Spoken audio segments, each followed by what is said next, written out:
chimpanzees love horror films. More phone calls from the lost and found of free speech. Outrageous opinion and controversial comment with the dual voltage dream team. The Michaels, Graham and Parry. He's back, is he? Through the night until dawn's early light. The two Mikes, Parry and Graham on Talk Sport. Look at the light! You know, imagine if we were in the studio now and King Kong was on the roof trying to smash his way through the roof. And we thought when he gets in, his hand's going to grab us and take us away and he's going to mash us up and eat us. I mean, that's horrible. Dreams like that. Well, you do worry about these things, don't you? No. Well, I really don't worry about King Kong smashing through the roof. Well, I don't mean King Kong, but I mean you worry about oppression, don't you, in all its forms. This is Talk Sport. We are the two Mikes, and it's time to say a very, very good morning to Mr. Mike, a Porky, a Parry. A very good morning to you, Mr. Parry. And a very good morning to you, Mike. And what a cracking show we've got lined up tonight for the end of the week. I'm glad to hear it. Absolutely. Fantastic. Oh, because it is the end of the week, unfortunately for us, because we're not doing our talk show, our warm-up show tomorrow. We're not doing the warm-up show on Saturday because, sadly, we got booked to do... No, we didn't have booked. We were taken on by the promoter we have in Scotland to do Glasgow's Garage. The Garage. The Garage. On that sounded like Merseyside, didn't it? Really, the garage. Well, Glasgow and Merseyside have quite a bit in common in many ways. Not the way they speak. Well, they're not that dissimilar actually. No, honestly, because there's a tinge of Irish in there. I don't think so. Anyway, the point of the story is that was booked like in April of this year, and I'm afraid it's contractually something we have to do because we want to do it. And we can't let down the people that bought the tickets. We're never going to let down the people who bought the tickets or who've been buying the DVD in their thousands. The Two Mikes live in Edinburgh. Thank you very much for that. It's gone into reprint again over in Belgium.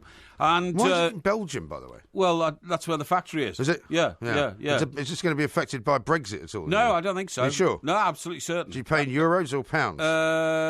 Dollars, actually. Dollars? Yeah, we're paying dollars, yeah. But that's the international currency of the DVD market. Is it? That we're involved in. I'm very happy for you. Yeah, absolutely, yeah. Are you hedging that in some form on the international financial markets? Oh, you bet, no problem at all.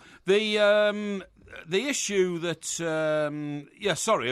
just about Glasgow. So I'm sorry we can't do the warm-up, but we had contracted ourselves to Glasgow first, and we would never break an obligation, although we love the warm-up show, and we will be back a week on Saturday. Indeed we will. Which, in fact, is Christmas Eve. It certainly is. Yes. Yeah, so it'll be a sort of Christmassy show. It's hard to believe it's only a week away, isn't it? Only a week away. And talking about Fantastic. Christmas, by the way, do you realise a year from Mourinho walking the plank at Chelsea and being 2 points above the relegation zone, Chelsea are undeniably top of the Premier League and still will be in the new year. And almost certainly you could describe them as the best team in the Premier League at the moment. Of course they are, because they've got this big cushion of 6 points between them and the next team down. Yes. It's not bad, Which is it? would be Arsenal. Is it Arsenal or Liverpool? Well, it's both. It's Liverpool by goal difference. Well, it's both of them. Yeah. It's Arsenal and Liverpool. Sure. And, of course, the big Merseyside Derby on Monday. Yeah, Monday Very night. exciting. You going? No, because I'm going to be here working with you. Had you not noticed? Well, I didn't know if you were going to go there and try and sort of, work some kind of magic with the old ISDN lines. No, we can't do that. But, however, we have secured a position at Crystal Palace. Have we? To do the Everton-Crystal Palace show on January the 21st, The Everton-Crystal Palace show? Everton-Crystal Palace game. Are you going to get Ronald Koeman on?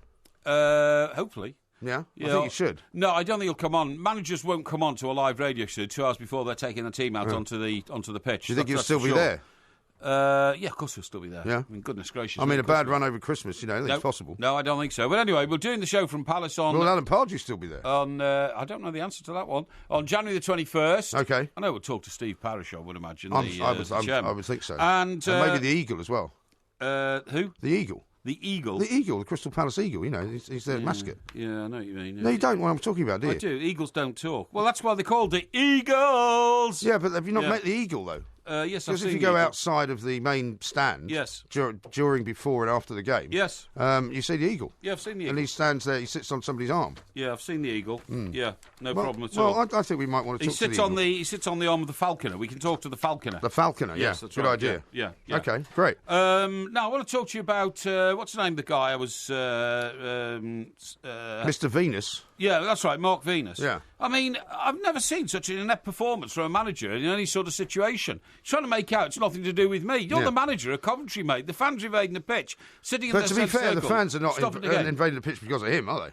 They're invading the pitch because of the situation that the club find themselves in. He's the manager, therefore he is the most public and leading figure at the club. And all he kept saying to the guy at Sky, who was trying to elicit some sort of response from him, was, No, Bonnie lad, I'm a football man, you know. I just want to talk about football. No, I don't think the invasion led to us getting beaten tonight, but I'm a football man. I'm the manager. I just want to talk about football. I'm sorry, Mark, but you have a much, much wider responsibility to the football club. But look at it from his point of view. You have to broaden your ability to get involved. I think you're being a bit harsh on the guy, because look at the situation that Coventry find themselves in. You know, they've been troubled for many, many years now, right? They had to go and play Northampton. The fans didn't want to go. Some of them went. They then moved back to Coventry. Yes. You know, it's a hell of a mess up there. Okay, I agree. And he knows, right? He knows very well, as you do when you work for a particular corporation. Yes. There are things you can't necessarily say. No. You can't suddenly come out and say, you know, well, of course the fans are upset and angry because of the terrible way that this club has been mismanaged into a state of penury over the last several years. Yeah, but how's he going to say that? If he had any brains, he'd say, look, I'm very concerned, of course. You know, the fans have their issues,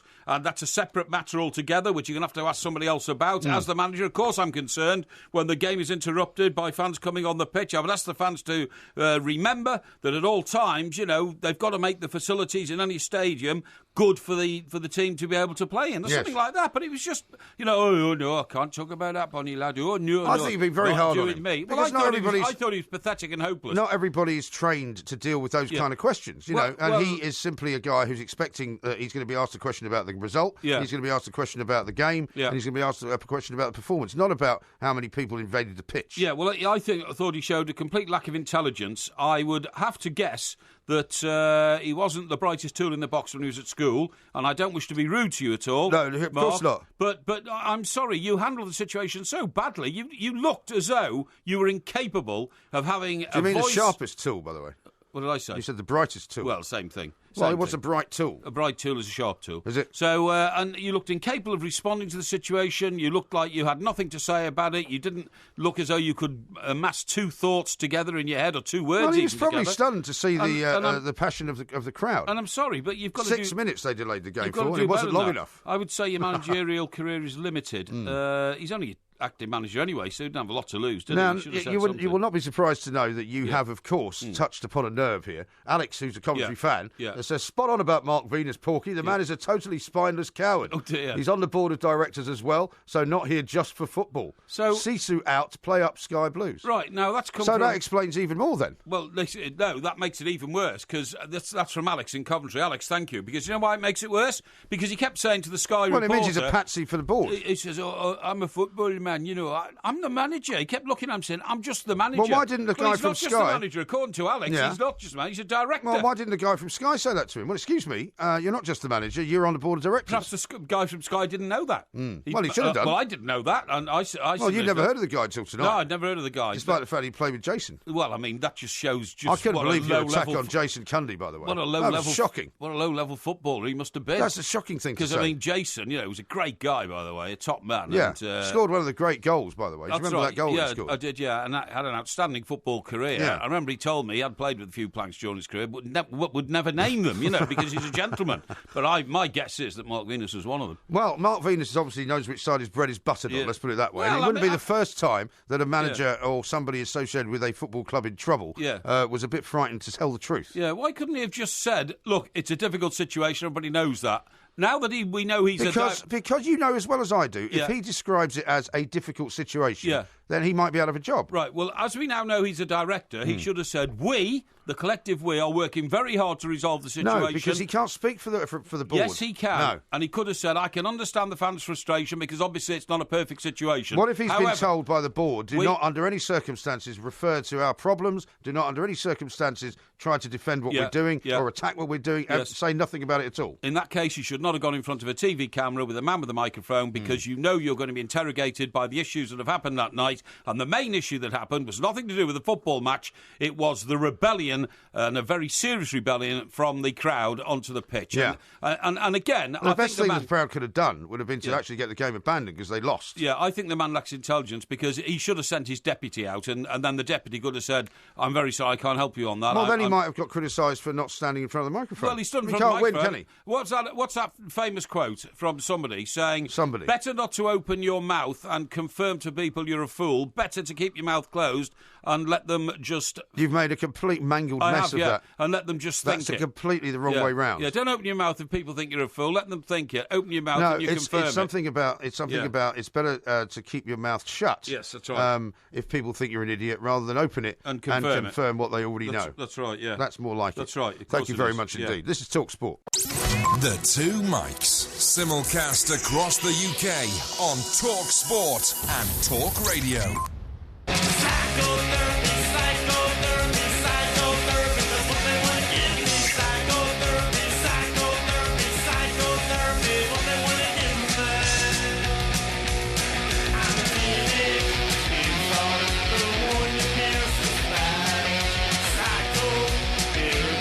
Talk Sport, we are the Two Mics. There will, of course, be a podcast coming out. It's Porky Quiz night tonight. The subject matter is Glenn Miller, after the story we talked about a couple of days ago. That's right. It was the anniversary of his disappearance. All right, calm down. How about this from Dazza? He says, even though Porky got the saying wrong about opening your mouth, it is maybe something he should abide by. What? Hashtag Palank. Well, I couldn't expect that, you see, from the wayward. And Dan was answering a question put by somebody else who actually said, if I order the DVD right now, when will I expect to get it? And I've said 5 business days is about right. But Dan says it won't be an issue because Porky has already promised to drive them there himself. Exactly. If there are any problems with deliveries. Well, there won't be. As I may have told some of you who were listening yesterday, but those who are listening today can now get a reaffirmation. I have been to the post office, which is the one closest... Excuse me, what's your problem? Why'd you bother going to the post office? Because I want to make sure that our followers, our listeners, those people who are spending their good money on our DVD are going to get it. Really? So I went down to the post office, well, which is considering closest... that half of them got the wrong one at the beginning of the campaign, no, they didn't. It's about time. Quite a lot of people have ordered the first one in addition to the second one. Yeah, it's funny, though, isn't it? Nice to say, yeah. But anyway, so I go down to the post office and I say, right, you... Are you getting these DVDs out, which are coming from our distribution centre, which is only, in fact, 6 doors away? Right. And the sub-post mistress said, indeed... Sub-post mistress? Yes, that's right. Is that what you call them now? Yeah. She said, Mr. Parry, so nice to see you. She said, it's absolutely no problem. We're getting them out. What's her name? I can't divulge that. You can't divulge her name? No, sorry. But you divulge everybody else's name. No. You don't know it, do you? And of course I do. And then I went to the distribution centre and they said, no, we've got a fantastic relationship. You know, we have these huge big sacks. And when the orders come in, we put them in, they put them into envelopes to deliver them. Right. Cardboard things. And they put them in the big sacks and they cart them off like Santa Claus on their back down to the post office. Yeah. They are then put through Why are you going on about this at such length? Hang on. They were then put through the system. It's taking too long. And sent all over the country from that moment. So, plenty of time. All over the world, actually. All over the world. Yeah. Plenty of time to get your DVD before Christmas. Rob says this, is the manager Mark Venus or Cheryl Cole? I couldn't tell with that impression by Porky. And Lee says, MG, I think Porky must have been the bluntest tool in the box if he thinks there's a bright tool in there. Yeah, well, Hashtag could be. Now, the other guy, by the way, this is a complete mystery. Why has Malky Mackay been appointed Director of Development for Scottish football? Well, because they need somebody to be Director of Development for Scottish football, because their development is woefully inadequate. It is, I agree. There is no development going on. But as it was explained in the show prior to this one that Jason was hosting. Jason and Darren Lewis. Sports Bar, I believe. Yeah. As it was explained then, I mean, this guy's in a position now where he is facing a huge legal challenge against himself. Yeah. Now, you know, on the presumption that he's innocent of it, it's still going to take an awful lot of his time up just responding to this situation in which he finds how much himself. time do you think he's going to have to do during the course of a working week, working on sort of development of Scottish football? Well, what does that mean? Well, you've just said it's a very important job because Scottish football is in a dire state. It is an important so job. So in that case, he should be spending 18 hours a day, 7 days a week. It's an important job if anybody's given him the wherewithal to actually do anything about it, but I suspect there will not be any money available because they haven't got any money. Yes. I suspect there will not be any resources available to him because they don't have any, and I suspect that he won't have to spend very much time doing anything at all. Is that right? And very, very little will actually be developed. Yeah, but I just don't get it because old Malky Mackay has got Are you such saying a he shouldn't? checkered history. Are you saying he shouldn't be employed by them? Well, what I'm saying is that if I ran the Scottish Football Association, I would like to appoint people who I thought had more or less a guiltless past. Now, I'm not... Well, that would rule you out then, wouldn't it? I'm not going to respond to that ridiculous jibe. Now, I'm not referring to the current position in which Mr Mackay finds himself in the situation that has developed at Cardiff over the last 36 hours. I'm talking about the reasons why he left Cardiff in the first place, and that in itself was a stain on his career on his character. But, do you not believe, as many people do, that there should be second chances available and allowed for certain situations? Yes, I do. But what I'm saying is, if I ran any organisation, including the Scottish Football Association, I would bring somebody in who was an awful lot less controversial than Malky Mackay. Yeah. Because there are other candidates who could do it. There's a host. They may well be. There's a host of very, very good ex-Scottish managers floating around in the ether who you could appoint. Well, have to a do look that into job. the ether and see who you see there. Who would you get instead of Malky Mackay? That is not for me to say. Well, you don't know, do you? Of course I know. Well, name a couple then. What about George Burley? George Burley? Yeah, what about George Burley? Well, what about George Burley? Well, George Burley was very successful. Maybe manager, they approached him, he didn't want to do it. Maybe he didn't want to do it. What I'm saying is, you asked me to name one, I name one. Right. Okay? Right. So that's, that's broken your gearbox, hasn't it? It's all broken my gearbox. I don't know why you have all this kind of... Certainly has. You have all these kind of phrases which are sort of vaguely violent. Something violent about them. No, there's nothing violent about it at all. Now, how about this one from Stephen? He says, I think Mr. Venus deserves a bit of credit on the footballing front. Young side set up next, extremely well battled hard against a good side. I'm not sure many Coventry fans are in his corner, to be honest. The problem is that it's such a basket case, Coventry. You can't make out what's going on. And what they need is that the person who is most prominent in any football club is the manager. And for that reason, you need a very strong character who can stand up there and say, look, it is a mess. I accept that. I know that. We all know that. I'm also a director of the club. We are working very, very hard. Somebody sent me a tweet saying he's only one of 2 directors as well, which makes it even worse. Makes it even worse. You should have said, me and my fellow director are working very hard to get this resolved. So hang on. So Mark Venus now, it emerges, is one of only 2 directors at Coventry. He's the stand-in manager. He is not even the proper manager. No. So he must be standing there because he can't find himself a manager. If he's a director, his job is to appoint one. Yes. What a complete mess, I honestly. know. It really is dreadful, isn't it? What a load. And they're hovering 4th from bottom at the moment, I believe, with just 1 point above the team who are bottom. And this is which is Shrewsbury. The first division. League One. League One, so they could be sinking down into League Two. Yes. I mean, at this rate, they could go out of business, and no doubt about it. Well, I think that's what's definitely on the cards, isn't it? Yeah. Absolutely right. Could go out of business. Now, coming up a bit later on, we're going to be talking about monkeys, because you might remember some months ago, maybe a couple of years ago, actually. You learned how to speak like a gibbon, didn't you? Yes, I did. But we're going to have some... No. Mine was... no, you were speaking like a gibbon. Mine was ape. Mine was... No, it was Gibbon. It was we Gibbon, made a video. Right, yeah, and it was like the videos on Two Mites TV, and it was like the Gibbon could say things like, and I'll tell you what this was. Well, they were able to give warnings to each other, weren't they? Yeah, I can remember it now. There you go. That's it. That was it. Yeah, that was that. It It means in Gibbon language, move away from any low-slung branch, as there's likely to be a snake lurking there. Yeah, that's right. There you are. That's right. I remember doing So we're now going to be talking to a guy who's going to tell us that they've done another study. Yes. This one's more about chimpanzees, who actually do communicate with each other and more or less have a complete language. Yeah, that's excellent. I like that. We'll be hearing about that a bit later on. I've always believed in that. Yeah. And I have some more revelatory things about animals to talk about during the show tonight. Oh, good, okay. We can do it when we start talking to the monkey expert. Yes, okay? That's going to be Andrew Halloran. Andrew Halloran, He's written a book called Song of the Ape. Song of the Ape. Yeah, I like that. That's good, isn't it? I'm very interested in the Call of the Wild. Are you? Yes. Oh, very good. Okay. What else you got for us tonight, then? Well, I'll tell you what else I've got for you tonight. I have found out something quite amazing, which you had better be aware of. Okay. Now, you know that people go on these driving courses in lieu of the 3 points on your licence. They get asked if they would rather do that than take the 3 points. Well, you get the option. Yeah. And I went on one, but fortunately mine was 5 years ago. Yeah. Now, when I did it 5 years ago, you did not have to declare it to your insurance company. Right. Because it was, okay, you've been re-educated, so you won't do it again. And you haven't got 3 points on your... Okay. Well, the insurance companies have now revised their rules. Well, I suppose that would make sense for them, wouldn't it? And you now have to declare in exactly the same way as if you had 3 points on your licence. You have to declare... So what's the benefit then of taking this course? Absolutely none, because, Except, for instance... I suppose, if you've already got 6 points, then you stay on 6 and you don't go to 9. Well, yes, OK, from that point of view, you're absolutely right. But the whole reason for taking the course previously has been so as not to have your insurance policy bumped up on the basis that there's no more extra points. And what sort of increase would you expect to get then if you had to go on one? I'm just about to tell you. Go on. So I've come across a case here where a person who had no points on their licence and hadn't had for 35 years goes on the course, and their current insurance policy costs them £500 a year. Right. The next time the policy is renewed, there's an extra question on it from where there had been from the previous year. Any extra, have you had any speeding offences? No. Right. No drunk driving? No. And then the last one was, have you attended a speed awareness course? Yeah. Oh, OK, yes. Guess what?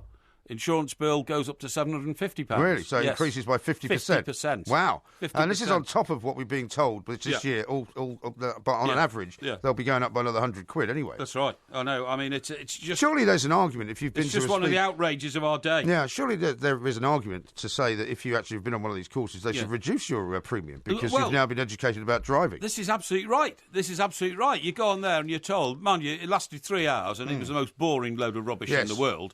And in fact, I said to the guy... You ended up having a row with the guy. I had a row with the guy. I said, look, there's got to be 2 courses. He said... Oh, what do you mean? He was a Welsh guy. Was he? Yeah, Welsh guy, yeah. I thought he was a Geordie there. Welsh guy down in... this was down in Portsmouth. Well, you told us this story as well already. No, what do you mean? You start to repeat yourself. Well, I'm going to repeat it. I don't want to hear it again. No, but it's important the world gets the message. No, but they've heard it 8 times already. No, they haven't. I said I've got a very good car, which has got good brakes, good acceleration, good side impact stuff and all that kind of stuff. It's even got a bleeper on it, which tells you that the car behind's too close and the car in front is too close. I said, this is a technological... genius car. I said, so what I'm telling you is the rules that apply to the guy over there with an old banger worth £1,000, one of the great unwashed with his old banger, do not apply to me in my car because my car's a safer vehicle. Do you not understand that? Yes. My car should be allowed to go at 80 miles an hour and his car should be restricted to 60 miles an hour. How about this? Maybe you should accept that there should be 2 forms of insurance and 2 sets of rules. Yeah. However, because you want to drive faster, you should pay twice the amount of insurance. No. My car's so you can't have it both ways. No. My car's a much safer car. My car wouldn't crash if I drive at 90 miles an hour. That's ridiculous. Not that I do. Absolute rubbish. Because but I always drive at 80 miles an hour, always, because I believe that should be the speed. You drive limit. it at 80 all the time. I do. Do you? Yeah. You sure you want to admit to that? If I'm on a motorway and what about a dual carriageway? And it's clear, dual carriageway, I drive at 60. Do you? Yes, but on a motorway, if it's a motorway, I have my own speed limit. I have my own... No, of course you do. Because you live in your own little world. What? Where you have your own, sort of fantasies, where you have your own beliefs that you are the centre of the universe, where you have your own kind of, world that you rule, where you get people's cars towed away if you don't like them, where you spray ammonia on trees because you don't like the visiting dogs, do you not and where you fire electric bolts at cats that come visit your roof garden. Do you not understand that when I drive at 80 miles an hour, which I believe is a safe speed... It doesn't matter what you believe. But cars are still overtaking me at 90 and 100 miles an hour. Yeah, of course. So I'm not the villain. I'm the pragmatist. Doesn't make it right. I'm the guy who says this is a safe speed. Doesn't make it right. But the people roaring past me, 90 and 100, they're the irresponsible ones, not me. Thank you very much indeed. This is Talk Sport. More of Porky's miserable rules for life coming up shortly. This is Talk Sport. Crazy, but that's how it goes. Millions of people living as ho-ho-hos. This is Talk Sport. We are the 2 mics. Kathy in Telford has tweeted us and said, she's texted us actually, 1089. She says, hi 2 mics, please can you mention it will be my 60th on Sunday the 18th. I've been listening to Mr. Parry for years, going back to Andy Townsend and he on Saturdays. I'm an avid fan. This is another avid fan of yours. Yes, this is Kathy in Telford. Yeah. Kathy, I want to say thank you very much indeed for contacting us. I want you to have the happiest 60th birthday that anybody's ever had on Sunday the 18th, which, of course, is this Sunday, the day after we have our live show in Glasgow. And I hope you will continue to have a full, fruitful and absolutely spiffingly fun-filled life. Thank you very much indeed. Okay. Here's one from Stephen. He says, I drive a Hackney. Premium for fully compatible is $1,230 with 7 years no claims bonus. Without this bonus, it would be $2,800. What car's that? He's a taxi driver. My God, that's terrible. But I guess that's because you're carrying other people around. Well, I suppose so, but insurance taxi drivers are under persecution mode at the moment for all sorts of reasons. Derek in Pencoed my heart goes out has been in touch, by the way. Who? Derek in Pencoed. Oh, the bug cleaner from Pencoed. He says, I can remember Porky telling the story about the speed awareness course. He says, not everyone in Wales talks the way he makes out. I don't, he says. Hello, boy. Well, we've heard Derek on the phone, haven't we? He's been on before. Yes, but he's called me a plank, hasn't he? Pencoed, you plank. You plonker, you plonker, yes. And here's one from Tony, who says, did you hear about the 4 individuals who were caught speeding, leaving a speed awareness course in York? No. Which tells you that the cops are sort of hanging around waiting for them to speed. Yeah, probably. As soon as they've done the course. Probably, yeah.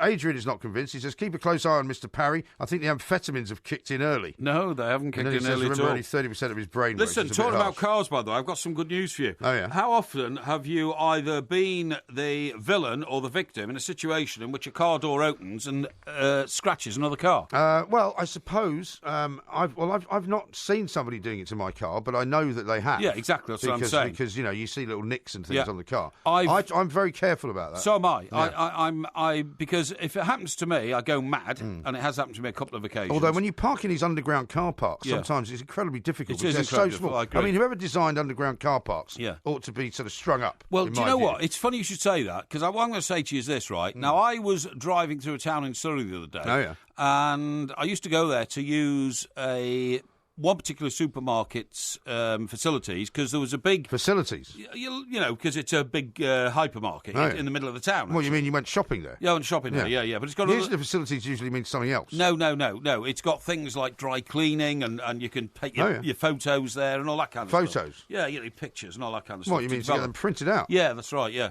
definitely. Off your phone. Why would you take your Because I print, and you put them in frames, and you put them on the piano, and then you've got mementos. You haven't got a piano? Well, I haven't got a piano, but other people have a piano, you know what I mean? That sort of thing. So when was the last picture you had printed and framed? Of yourself, presumably. I tell you what it was. I went to a game at Wembley with one of my sisters. Oh, yeah. And it was a great occasion for her. And we met Mr. Ian Rush. Oh, yes. And she wanted a picture taken. Of course, it's fine.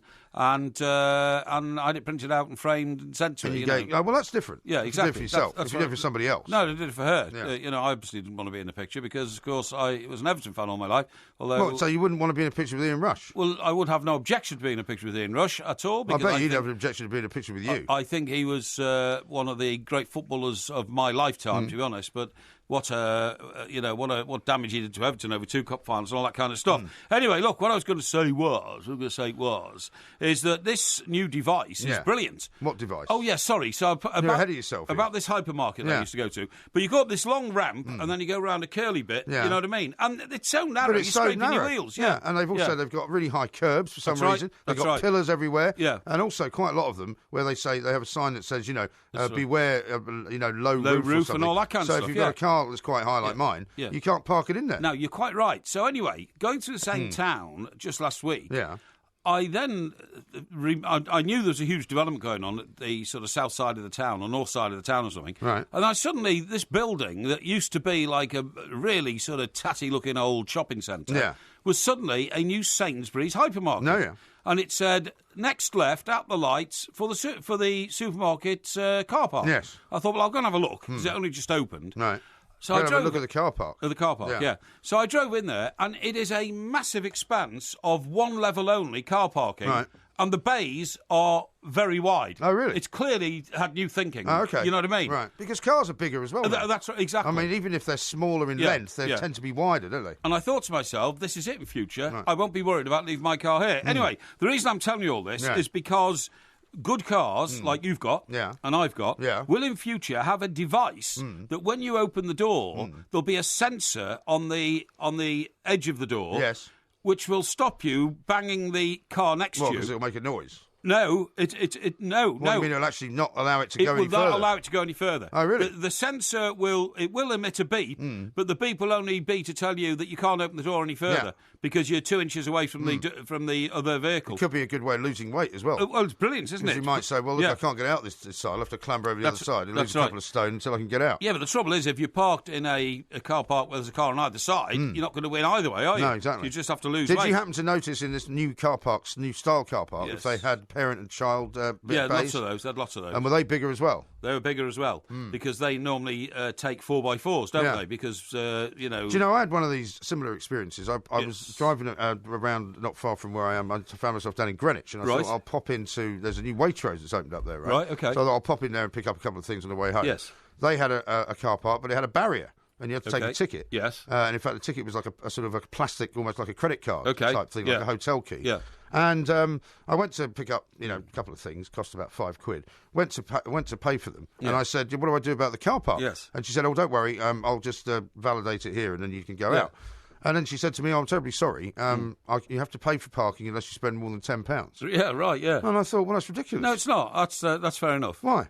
Why would you go into a Waitrose and spend £5 anyway? I just wanted to get a couple of things. Well, I bought some parsley, and I think I needed some milk. Parsley? Milk? Yeah, because I was cooking something. Why did you go to Waitrose for that? Well, because I was to Tesco Express. I happened to be. Stuff. Well, no, because you can't park outside of Tesco Express. I was in the car. Yeah. I thought I'll just nip in here. Oh, I see. So I had to go and I grabbed the nearest thing, which was on a wine. It was a wine display. And so I grabbed the first bottle of wine I saw, and that was £8. Right. So you got over. You got £13. Yes, I got £13. I had free parking. Free parking. That's excellent. But it's ridiculous, isn't it? Listen, have you heard, talking about parking still, car parking, have you heard about the Dutch experiment to stop drivers opening the door and smashing a cyclist?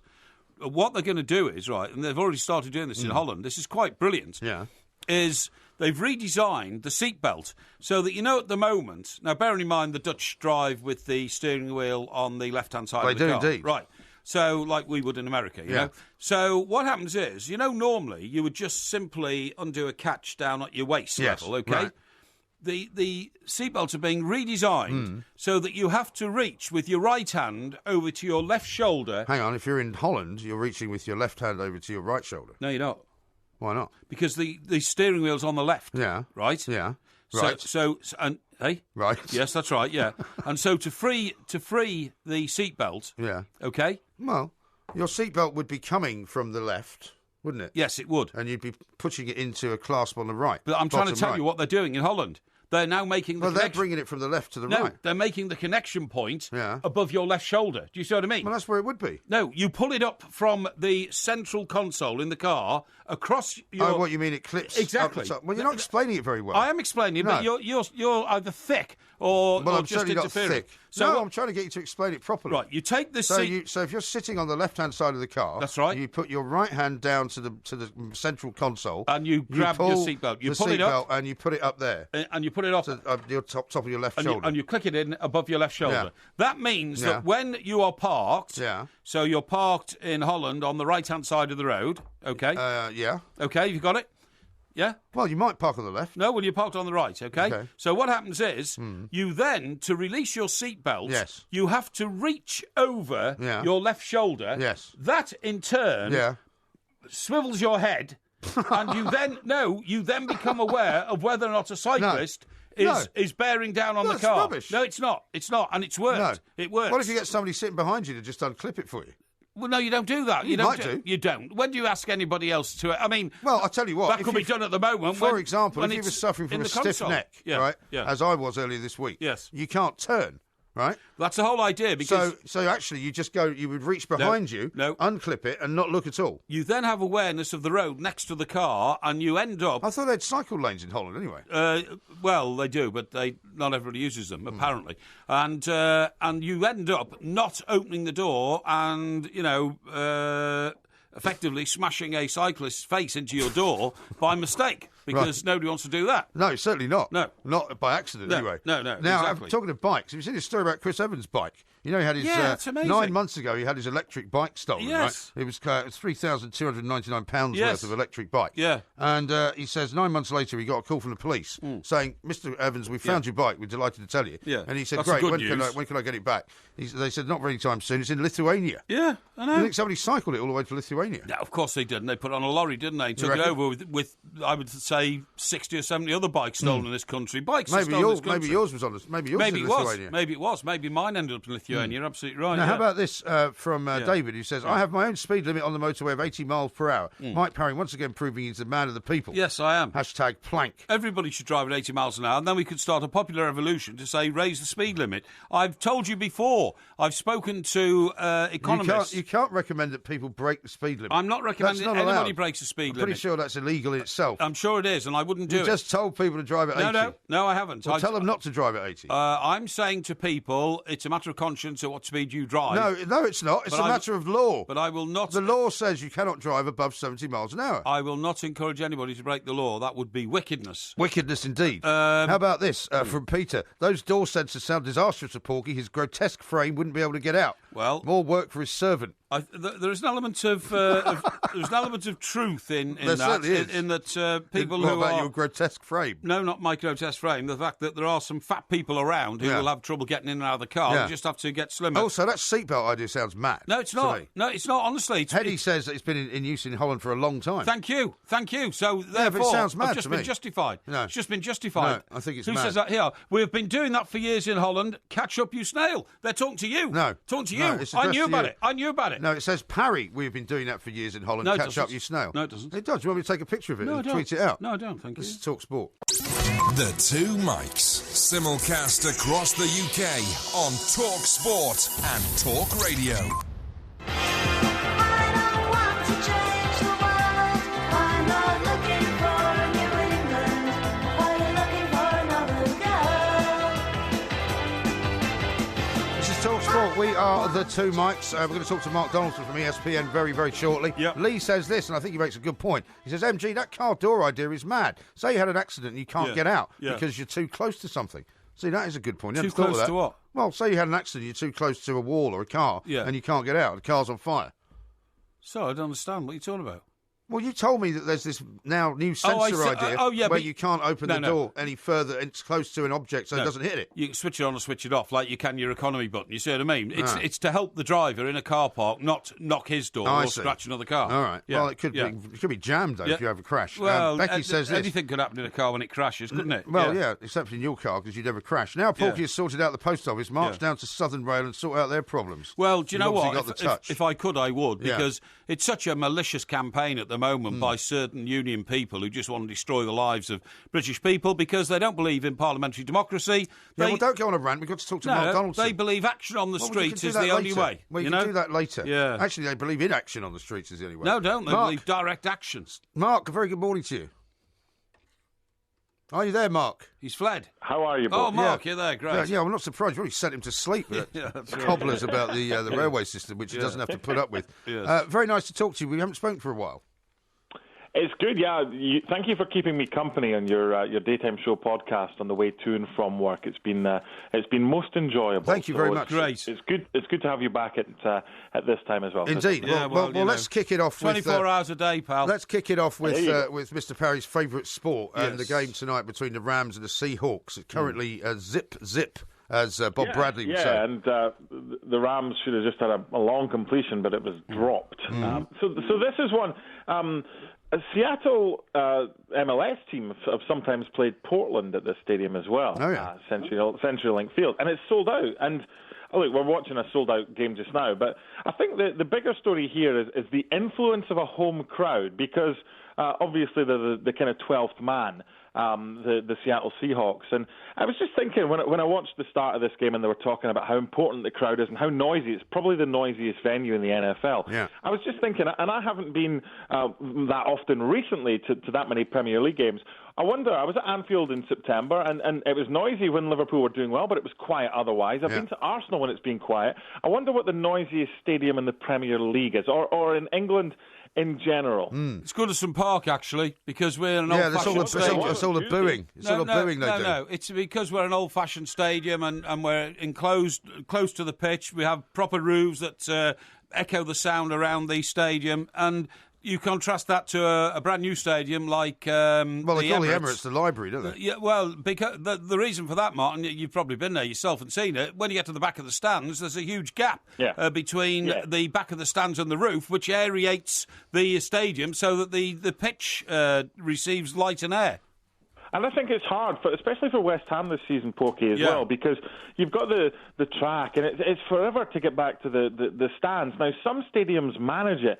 I love the old stadiums. I love Goodison Park and Anfield to an extent as well. Yeah, Anfield's a good stadium. Yeah, it is, but I think it's the older ones that are better. My own stadium at Tynecastle at Hearts, you're literally, it's the favourite away ground of a lot of the players because you're right on top of it as well, and it does generate an atmosphere. And that's why I feel for West Ham fans a little bit as well, because I was speaking to Shaka Hislop about this. We did a piece on what West Ham's problems have been at home, and and I also spoke to Stuart Robson about it as well, and he was saying when Arsenal first of all moved from Highbury to the Emirates, it took them a bit of time as well to kind of acclimatise to their new surroundings. Absolutely right. Now, as you would expect, the incredibly efficient research department of this show has come up with some figures for you. Liverpool has been measured at 153 decibels, one of the loudest grounds in the country. Newcastle United has also been measured at 158 decibels. Yeah, that's good. Arsenal, funnily enough, has been measured at 159. Oh, right. But the top noisiest stadium, apparently, is Old Trafford.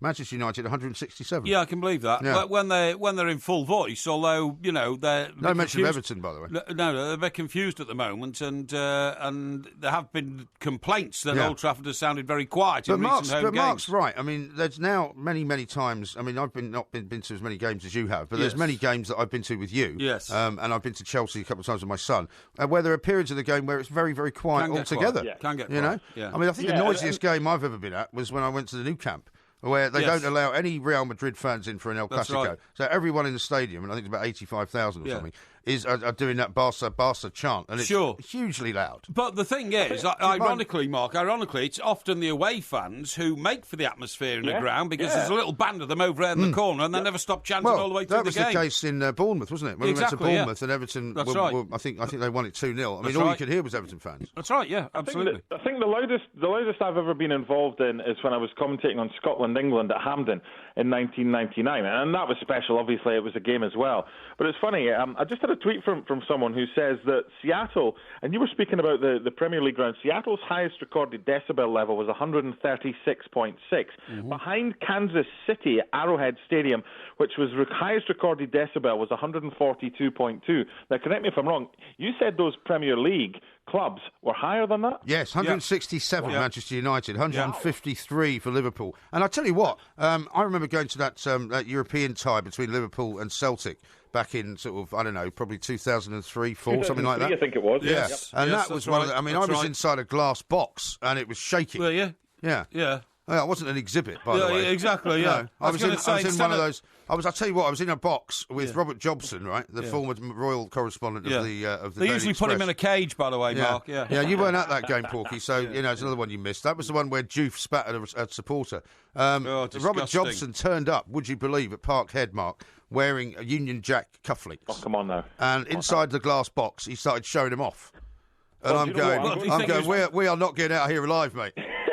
I'm going to Rangers Celtic on the 31st. I mean, that's obviously a great idea, isn't it? The day that most people in the west of Scotland like a drink. Yes, that's right. Let's put Rangers this has been a huge bone of contention because it turns out that fixture was picked by a computer run by some American company that picks the fixtures out, at random. And people have been trying to get a campaign mounted to move it, and they won't move it. Yeah. There'll be a decent atmosphere at that. Let's just say it's been a while since Rangers played Celtic at Ibrox. Right. But that's interesting. It's like 20 decibels more in a Premier League game. That's right. Yeah. The old Scotland-England European ties as well back in the day. Yeah. Paul Mariner, who I work with, remember he speaks about Ipswich days when they played Aberdeen and the likes as well. There's just something about that. And as Porky's saying, I know Everton have spoken about new stadiums over the years as well.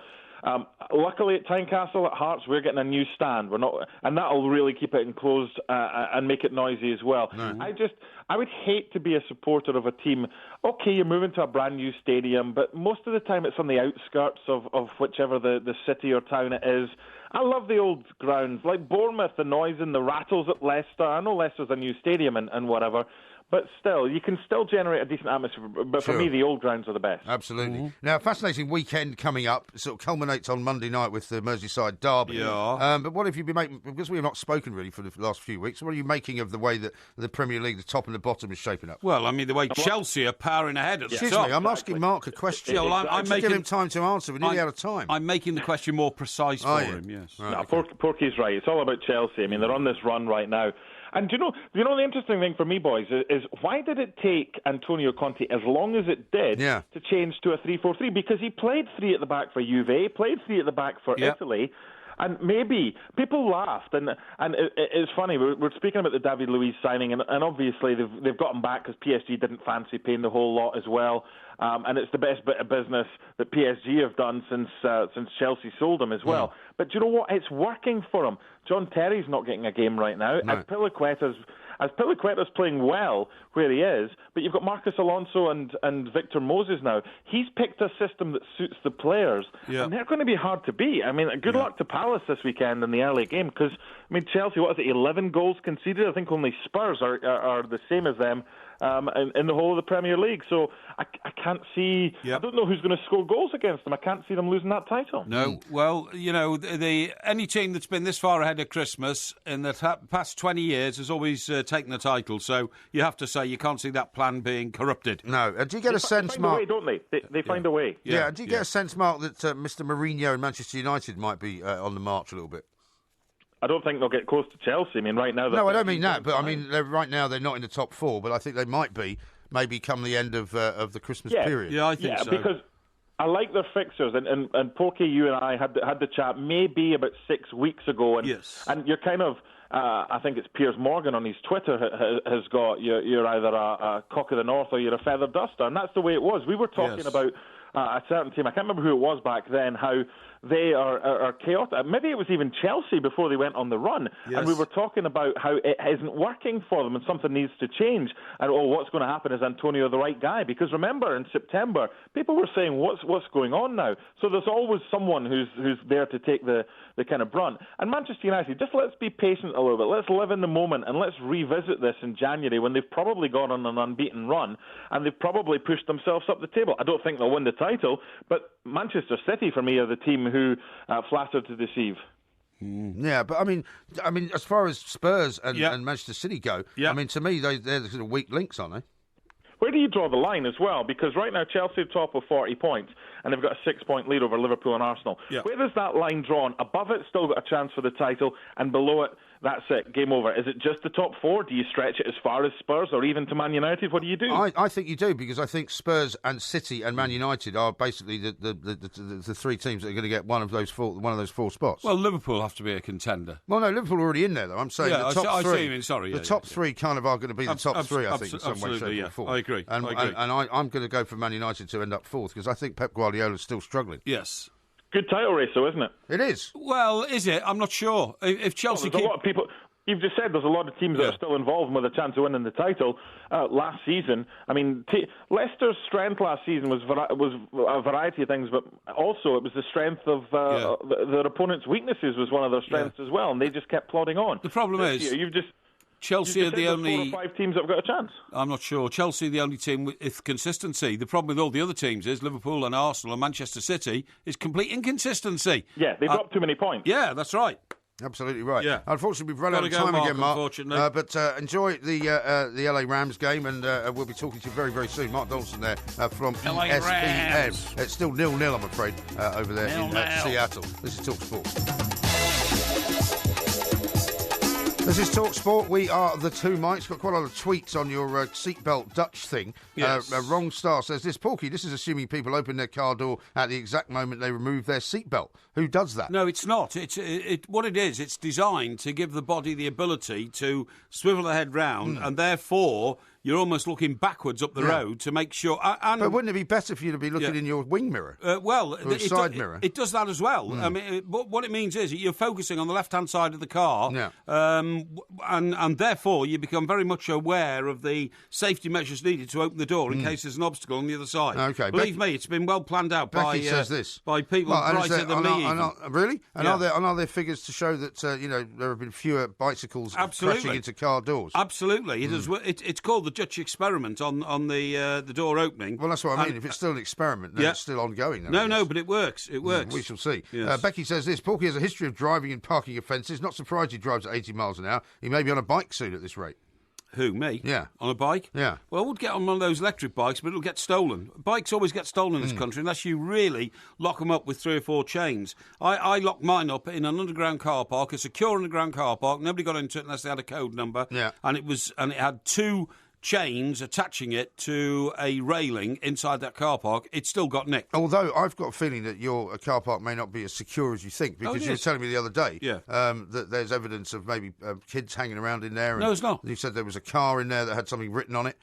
Oh, that'd been written on by somebody who'd got out of another car. What, you mean somebody lives in your building yes. who would actually deface another car? Yes, that's right. That's a shocking thing. Have you got CCTV down there? No, we haven't. No. Maybe it's time to install it. Maybe it is, but I haven't got to worry about that at all. And it's very secure garage, and that's why my service charges are enormously high. Because How high are they? Well, pretty high. And that is why I believe, in value for money and all that kind of stuff. You know what I mean? Oh, okay. However, here's another one from Kathy in Telford. It says, Mike Graham, please can you update us on the shirt situation? Have you had your compensation yet? The answer is no. I have not yet had it. And have they caught the evil swine? The answer to that is no as well. Well, the police are now involved, and the police are now doing an investigation and passing the picture round to all the various other metropolitan police stations to see whether anybody knows this guy. And so we're kind of waiting for the outcome of that. At which point I presume I shall be receiving my compensation. But if I don't get it soon, I might have to start getting a bit heavy with the guy. Well, I don't blame you. So I don't want him wriggling around trying to make out he's not going to give me anything. He keeps saying to me, you're a very good customer, of course we will look after you. Yes. Which is all very well. But at this point, I still haven't had any moolah. Yeah. I find that the cost of tailoring and things at dry cleaners is getting more and more expensive. Tailoring? Yeah. You get tailoring done at dry cleaners? Yeah, you do, yeah. Good dry cleaners always have a good tailor. Well, yeah, if you have to get your trousers shortened or something. Yeah, that's right, yeah. So when was the last time you had something altered? Last week. Did you? Yes. What was that? The sleeves on a jacket. Sleeves on a jacket? Yes. How much shorter did they have to become? 1 inch. 1 inch? Yes. Right. And what size is the jacket? Regular. Regular? Yes. Regular what? Regular size. What, 44 regular? No, it's regular size. Well, normally there's a number attached. Oh, I wouldn't worry about that. It's regular size. No, I want to know. But because of the 44 regular? Because of the particular style, I wanted the... short arms? No. I wanted the sleeve shortening a bit. I mean, do they have buttons on the cuffs? Yes, and they've got. See, that's tricky. As well. Because sometimes, if where the button is, there's then a sort of a cuff, if you like. Yes, that's right. They have to remove them. They have to. Has it got like a pleat? Yes, it has. It has. It's got a gap. Yeah, so they can't often really replicate that. Well, they're redoing all that, but that's costing me £29.50. Really? Yeah, that's a lot of money. Exactly. I thought, God, that's quite expensive. Yeah, but it's how much was the jacket? The jacket was £180. Right. Yes. Yeah. So that's like 10%, isn't it? Yeah, it is a bit. But the reason I wanted it done is not because there was anything wrong with the jacket, but I actually... You don't want a jacket with the sleeves that are too long. Well, the guy said to me, he said they're perfect, and they came down to just below my wrist. And I said, no, I know it's normal, but I don't like it like that. I prefer my sleeves to be a little bit further back. Yes. And I like them to drop on my wrist. So do you prefer the shirt to be below the jacket, in other words? Not really, because I always roll my shirt sleeves up anyway. Do you? No, I don't wear... what, inside a jacket? Inside a jacket. I never wear cufflinks, you see, because I think cufflinks are poncy, and I think they're unnecessary, and, it's a sort of show of power, isn't it? Look at my the shirts I've got that you can put cufflinks in. You can literally fold them back 3 times, and they're about 2 feet longer than your arm, if you know what I mean. Well, and you keep folding them back and then put cufflinks in. I hate those sort of shirts. I don't think they're 2 feet longer than your arm. You should buy them in the wrong place. Well, they're too heavy for your arm. Are us. They're too heavy for your arm, so I always roll them back. And sometimes, with expensive jackets, I like to roll the sleeves back anyway, so they're sort of halfway up the distance between my wrist and my elbow. You see what I mean? Because it's trendy, and it makes me look like I'm a go-getter. I don't think anybody can make you look like a go-getter, to be honest. Yeah, it does, honestly. No, I don't think so. Believe me. Ian says this. He says, Mike Parry has totally stitched himself up on the 2 mics by admitting a crime. No, I haven't. Plum. What crime? You said you drive at 80 miles an hour. But that's a relative speed, if you see what I mean. I wouldn't take that too seriously, to be honest. Now, I've got a lovely picture here from Mark. Right. It says, greetings from snowy Portland, Oregon. Oh. It says an expat, but he's coming home for Christmas. Look at that. Isn't that a beautiful picture? Absolutely beautiful. I love that. It probably reminds you of Connecticut, does it, when you go over there and stay with your sister? It does a little bit. Yeah, I used to go there for Christmas, but it's such a drag now to travel at Christmas time. It certainly you is. Don't really bother. The idea keeps being floated that we go away for Christmas. Yes. But I just can't, the whole idea of going to an airport, getting on a plane, going through all the traffic. I've decided next year, that I'm going to take the whole family to a hotel in this country for Christmas. In this country? Yeah, because the problem is we have more than one family house, if you see what I mean. And there's always a dispute about, where we're going to spend Christmas and who's going to travel one way, who's going to travel the other. The very worst day in the world to travel is Christmas Eve, without a shadow of a doubt. And by the way... do you think after we do our show next Saturday, which is Christmas Eve, the traffic will be bad? Because I think Friday will be worse. Well, actually, funny enough, I meant to mention this to you in case you're heading for the country tomorrow or after the show tonight. I'm not, no. Right. Well, the worst day of traffic this year is going to be today.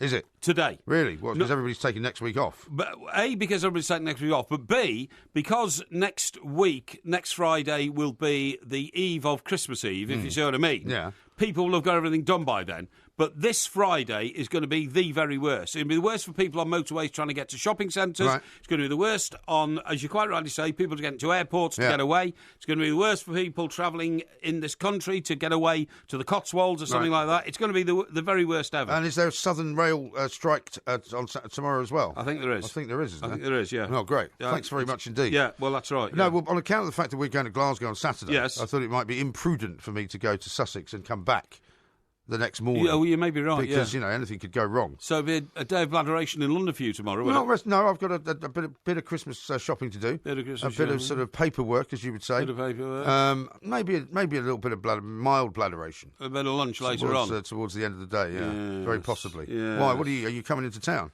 Don't say you are. No, I'm not. No. What I'm doing is my car serviced in the morning, so I've got to get over to the Merc dealers early. Right. Yeah, and I had my car. It's time to dump that car, isn't it? No, not at all. Really? Funny enough, I decided, because I'm smarter than the average bear, to fill my car up with fuel last night on the way home. Yeah. That's because when you go into a service station at sort of 4:30 in the morning, it is completely empty. Right. And so you have the whole forecourt to yourself. You can do whatever you want to do. You just love having things to yourself, don't you? I certainly do. You are in many ways the Tom Cruise of Talk Sport. You want everything shut for you, don't you? You'd like to do your shopping like that. No. And I always nick a few of those plastic gloves because they're useful for when I have to go I don't want to know. Do my litter patrol in my street, which I litter insist patrol. that I do. Yes, that's right, yeah. Where people leave bits of litter around, I go and clear it up. That's not a problem. So you go creeping about in the middle of the night with weird-looking plastic gloves on? Yes, I do. Putting litter into what, a plastic bag? A plastic bag, yeah. What sort of distance do you cover? About...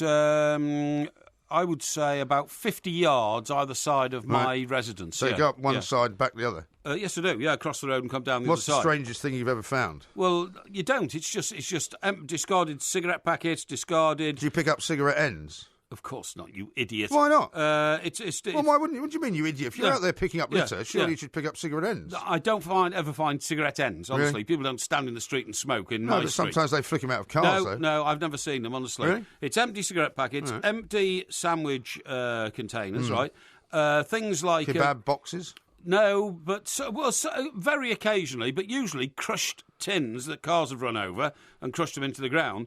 But it's got a million times worse lately because there's a development going on around the corner, and these builders are filthy individuals who sit in their No, they do. They sit in their vans with their hard hats on. Are they still there, all these builders? Well, there's not as many of them now, but it took a terrible... I had to ring the council. Had to ring the council and get them to send one of those little... cars around with the big brushes on the bottom. Well, street cleaner. Yeah, to sweep the street. Yeah. I demanded it. I got onto my local councillor and said, do it. Well, shouldn't they do that anyway? Well, they can't do every street every day. And I said, this is looking bad. Can we get it sorted? Because I don't pay my council tax to let you guys go around littering my street. Yes. Yeah. OK, well, thanks very much indeed. You're really ranting on a lot tonight, aren't you? No. All is not well with the world in not Porky's world. Not this is Talk Sport. The Two Mics, simulcast across the UK on Talk Sport and Talk Radio. It's coming up to Christmas, and everybody needs an advent calendar. So here's one for you, Two Mics style. Ho, ho, ho! And I've got evidence from one of my agricultural journals of how pigs are the happiest animals. Pigs? And how you can tell. How? Well, they grunt a lot. The happy ones oink, oink more. What a load of old rubbish. No.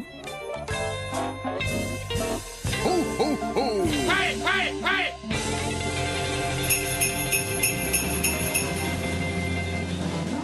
Oh, there's been a touchdown in the Seattle game. They're 6-0 up now against the LA Rams. And they're about to kick for one extra point. Nobody cares. Yeah, it's 7-0 now. No, nobody in this country cares. They honestly. do, trust me. You waste so much time during these shows just referring to these games. Believe me, it's nobody called cares. Talk Sport. There's a sporting fixture on, and I like to keep people up to speed on what's going on. There's a propaganda campaign to get us all to suddenly like American football because there's a lot of money if you in like it. American football, you're trending. No, you know it's what I nothing mean? to do with being trendy. There's a lot of money in it, and the NFL wants to expand into other parts of the world. Well, so I know, that's why they're doing it. Yeah. Now, how about this from Phil, he makes a good point. He said, Porky said earlier, if a monkey had the brain power of a human, it could talk. Well, would that not be the same for all animals?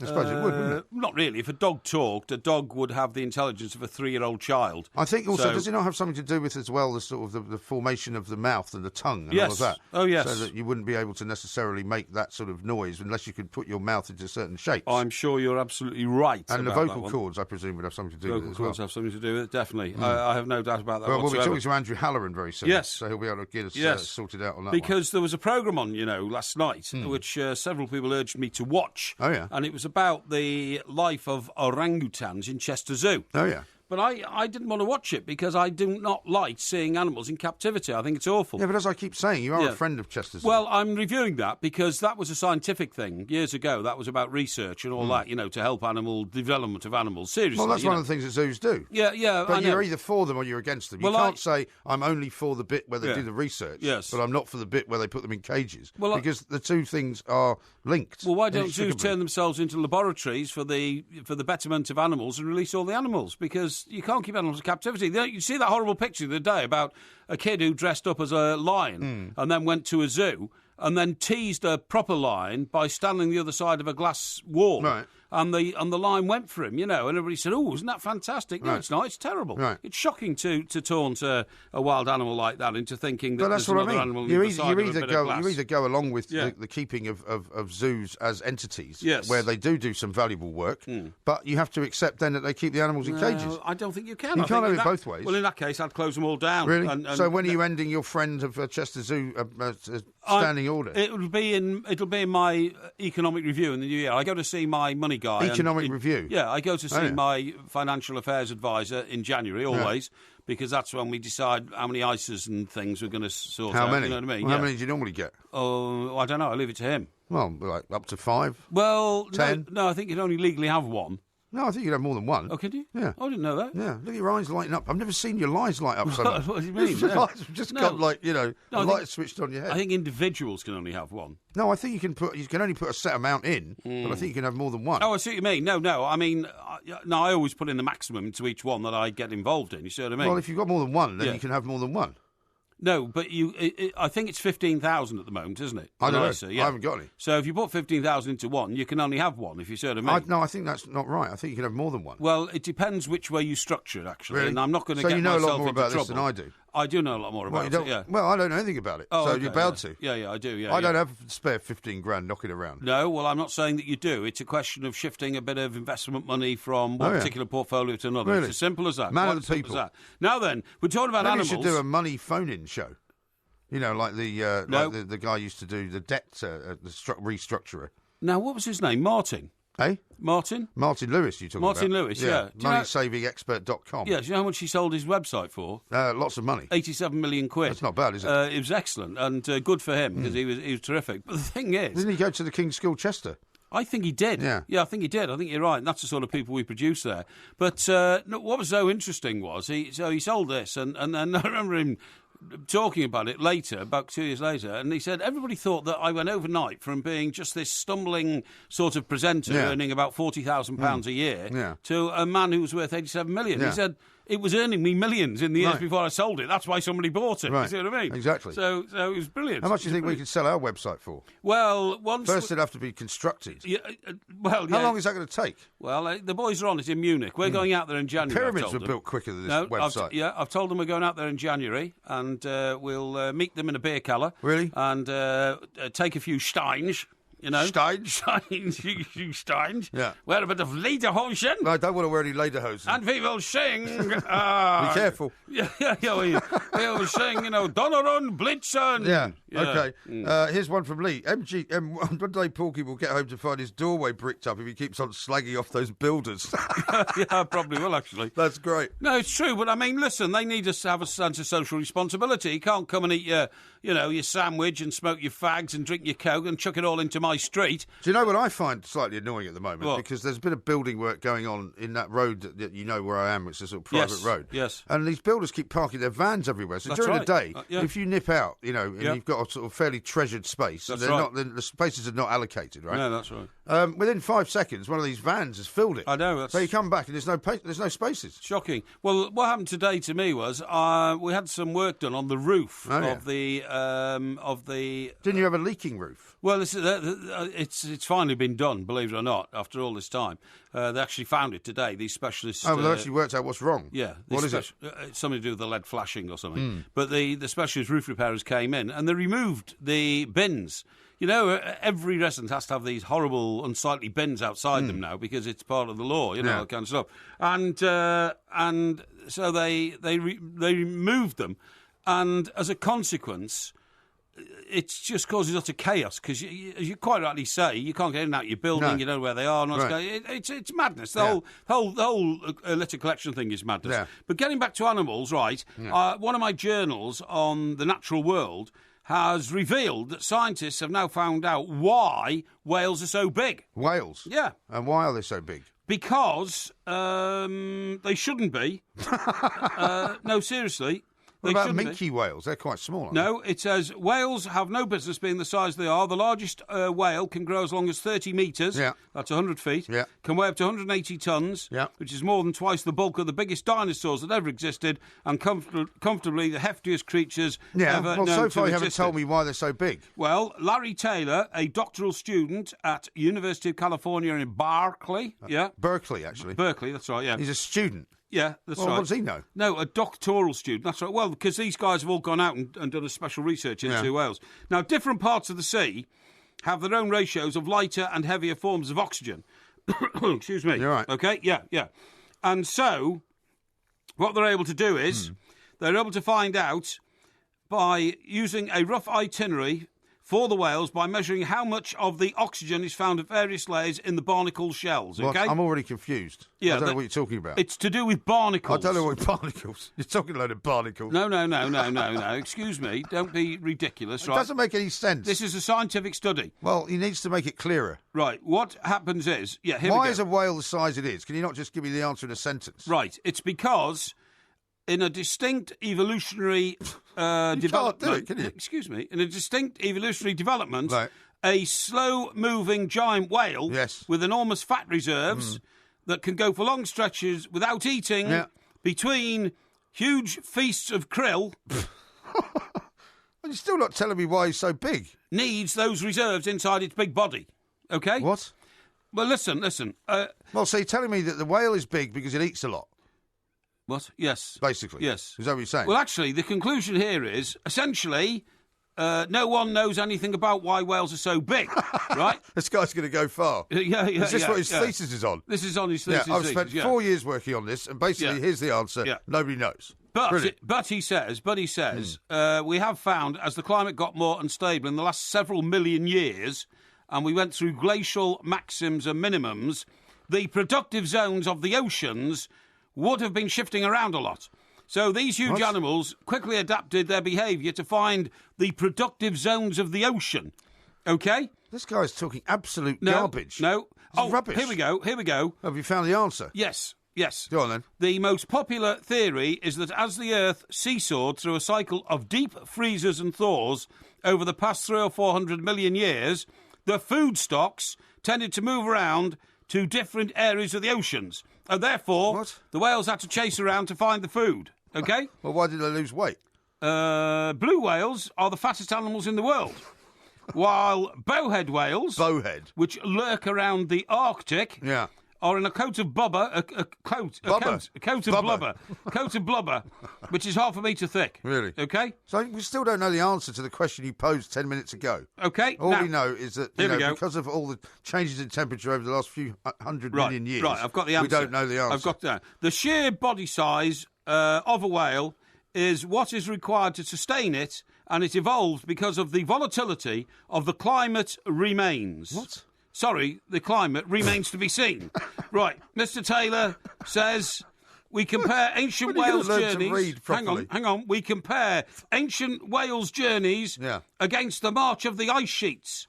They are a close fit. Really? The closest any researchers come to explaining the origins of the largest animals on the Earth. That's probably the most completely and utterly inconsequential and confusing thing it's the deck of life. About. It's the deck of life. The deck of life. Mammals. What about the circle of life? What?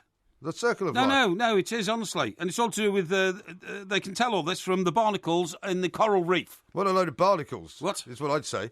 Coming up, we're going to talk about something much more interesting. Why monkeys can talk. Yes. This is Talk Sport.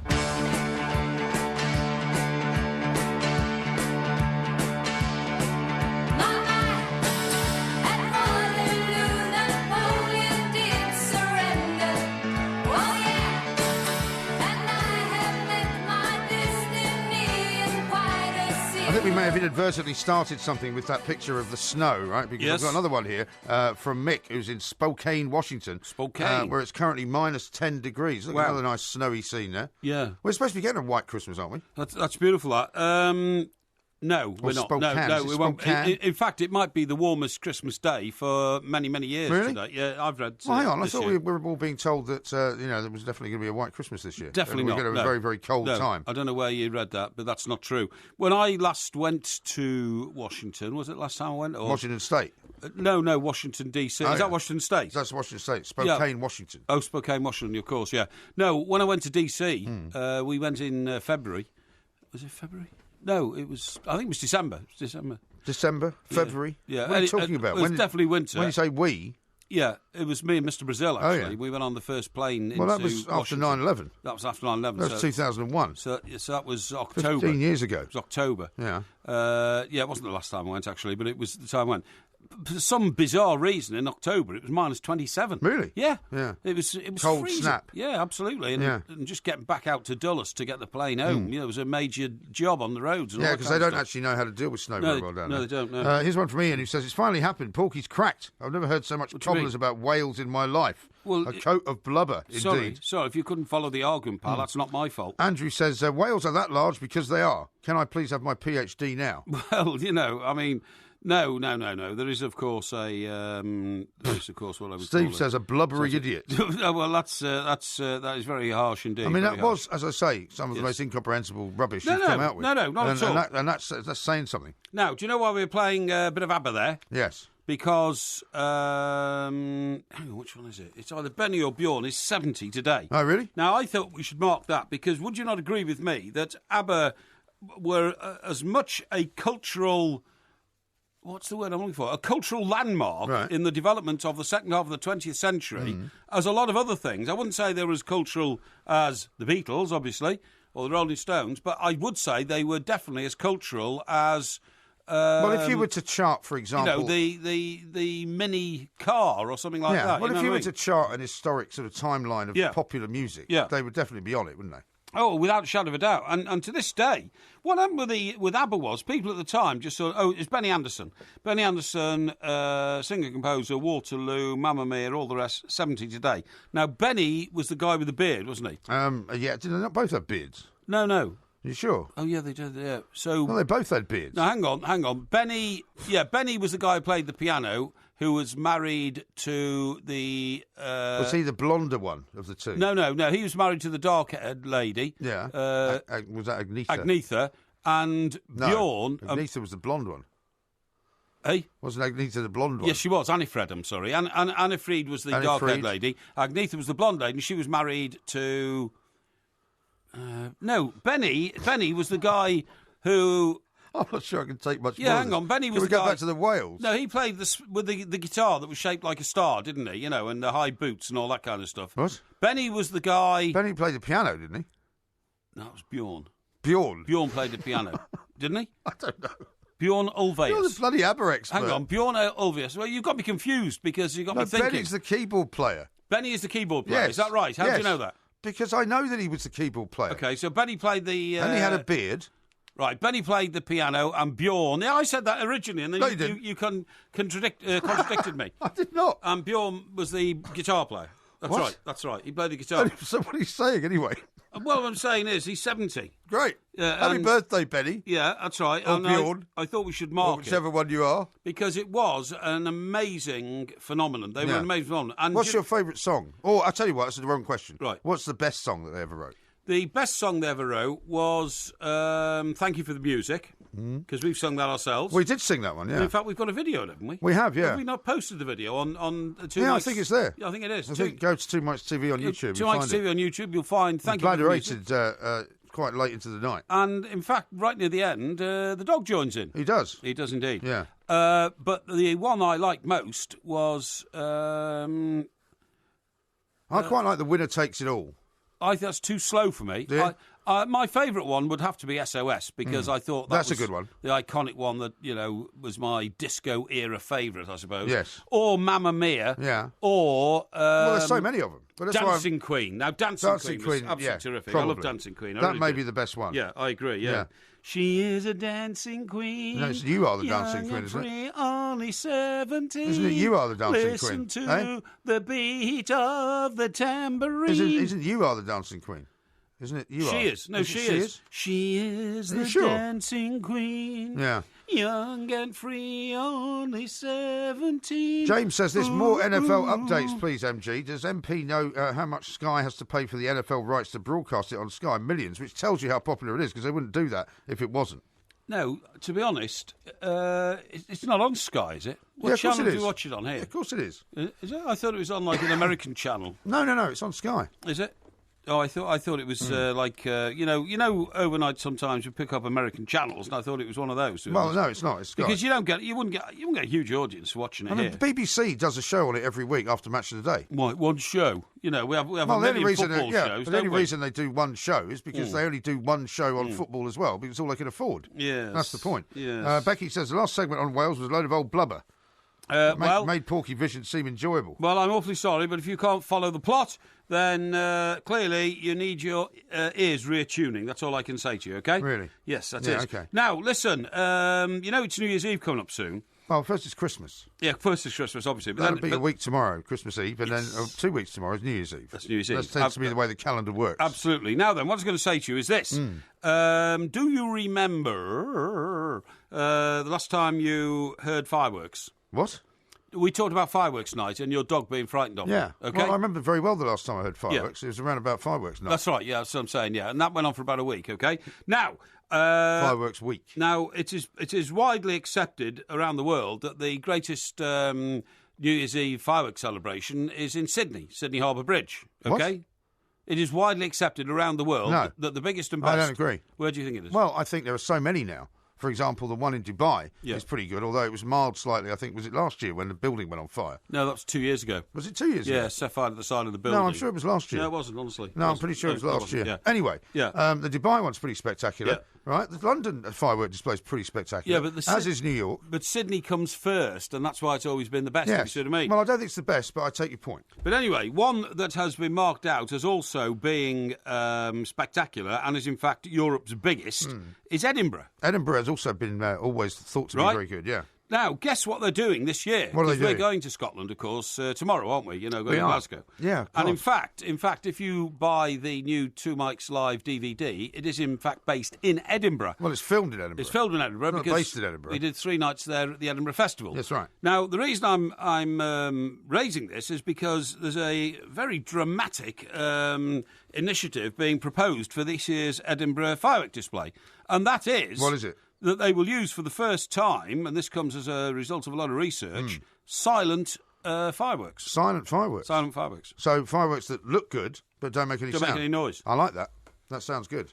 Really? Remember I told you about the Salisbury Plain situation? Yes. When I used to live on the edge of Salisbury Plain down in Wiltshire. Yes. And they had to have silent battles, so that they would have explosives and guns and everything else. Yes. But it had to be quiet. Right. So I would sometimes stand outside my house. Yes. Waiting for the floods to come. Mm-hmm. And I would see all these explosions going off. And flashes. I couldn't hear anything. But no noise. It was very eerie. Very weird. So that's good though. I'm in favour of that. What they're saying is Edinburgh has always celebrated Hogmanay, because of course that's what it's called up there.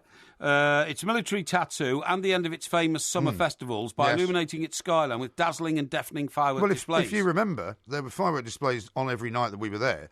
But as we were leaving, that was going to be the very big one. That's right. And we saw all the tattoo seats and everything put up, right? That's right, yeah. Yeah, that was going to be the biggest of the lot, yeah. But, I mean, presumably some people prefer the noise. I would say it's an improvement without the noise. Well, it says here, Joanna Mowat, a Conservative councillor in Edinburgh, claims that residents have had enough of a year-round barrage of roaring rockets and screaming Catherine wheels and want some respite.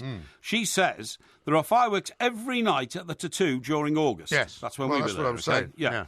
every night for 30 nights. Yeah. I mean, that's quite a lot, isn't it? There are fireworks at the end of the International Festival, and there are more at Hogmanay. Diwali. Hogmanay? Yeah, Hogmanay. Hogmanay.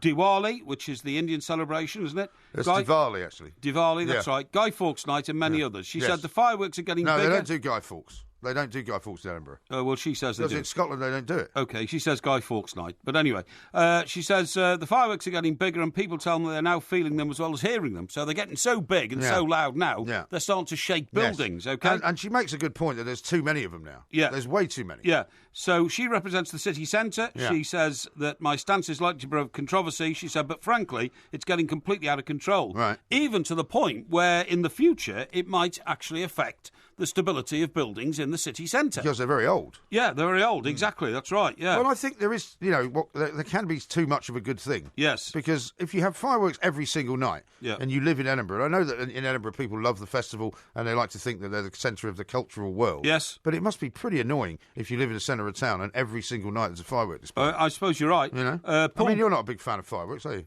Not really. I can watch them for 3 minutes and then they're all the same to me. Paul Gugin, a former director of the Edinburgh Fringe, added, it would be a great shame if this went ahead, and the event that would suffer most would be the Edinburgh Royal Military Tattoo. However, I tell you what they point out in this research paper that I noticed. You know, when you've seen Disney theme parks and Disneyland and all that, they are silent fireworks and have been for 30 years. Right. Because they don't want to scare kids. Right.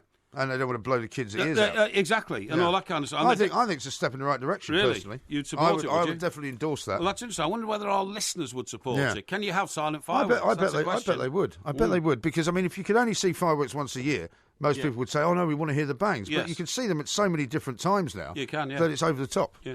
Coming up, we're going to talk monkeys because we found our man and he's going to tell us about how they can speak to each other. This is TalkSport. The Two Mics, simulcast across the UK on TalkSport and Talk Radio. Hey, we're the monkeys, and people say we monkey around, but we're too busy singing to put anybody down. Can you say mama? Mama? Is this for mama? Mama. You love your mama? You love mama? Mama. Here, sweetie. If we actually developed a relationship with chimps, I don't think that's a very good and idea. apes and monkeys, yeah, I do. Do you not think that we could harness the intelligence they have to become part of our workforce? Hey, we're the monkeys, and people say we monkey around. Now, that earlier bit of audio that you heard there before Yes. your voice came along was actually a monkey speaking. I know, and wasn't that weird sound? It sounded like it was reproducing the human sound of mama. Yeah. Mama. Yeah. Mama. It could have done that Phil Collins song, Mama. You know that Phil Collins song? What was that? Mama. No, I don't know. No? Okay, No. we'll play it to you later. Let's talk to Andrew Halloran, who is Director sounds of very Chimpanzee Care at Save the Chimps. He's also author of Song of the Ape, because there was some news earlier this week, or last week I think it was, that the very similarities between us and chimps in particular shows and proves that they can talk to each other and could possibly talk to each other like we do. Yeah. Andrew, a very good morning to you. Welcome to the show. Hi, Mike and Mike. Great to talk to you. Thank you very much indeed. Thanks for joining us. Now, I presume you've heard that piece of audio before. It's quite sort of it's quite spooky in a way, isn't it? It is. It's eerie. So, it's an interesting study, the one that you're referencing, but I'm a little bit skeptical of it. I have to say, it sort of goes against everything that we know about monkeys and apes and non-human primates, especially, insofar as the mental capacity. I mean, we know that mentally, studies have shown that they can think symbolically, they can communicate in really abstract and complex ways, but it's the vocal cords and it's the vocal anatomy that would keep them from being able to produce a sentence in human language, something like that. Right. Okay. Now, Andrew, in this research, so we've established that they can communicate with each other. They can't communicate with humans, obviously, but that's their ability to express themselves through whatever they've got in place of vocal cords. What about what they're hearing?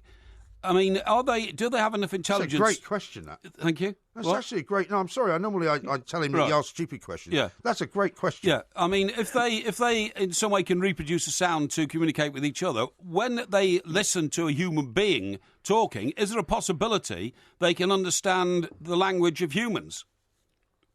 Well, I think it's definitely. I mean, I think there's some understanding, especially captive chimpanzees that have been around humans for a long time.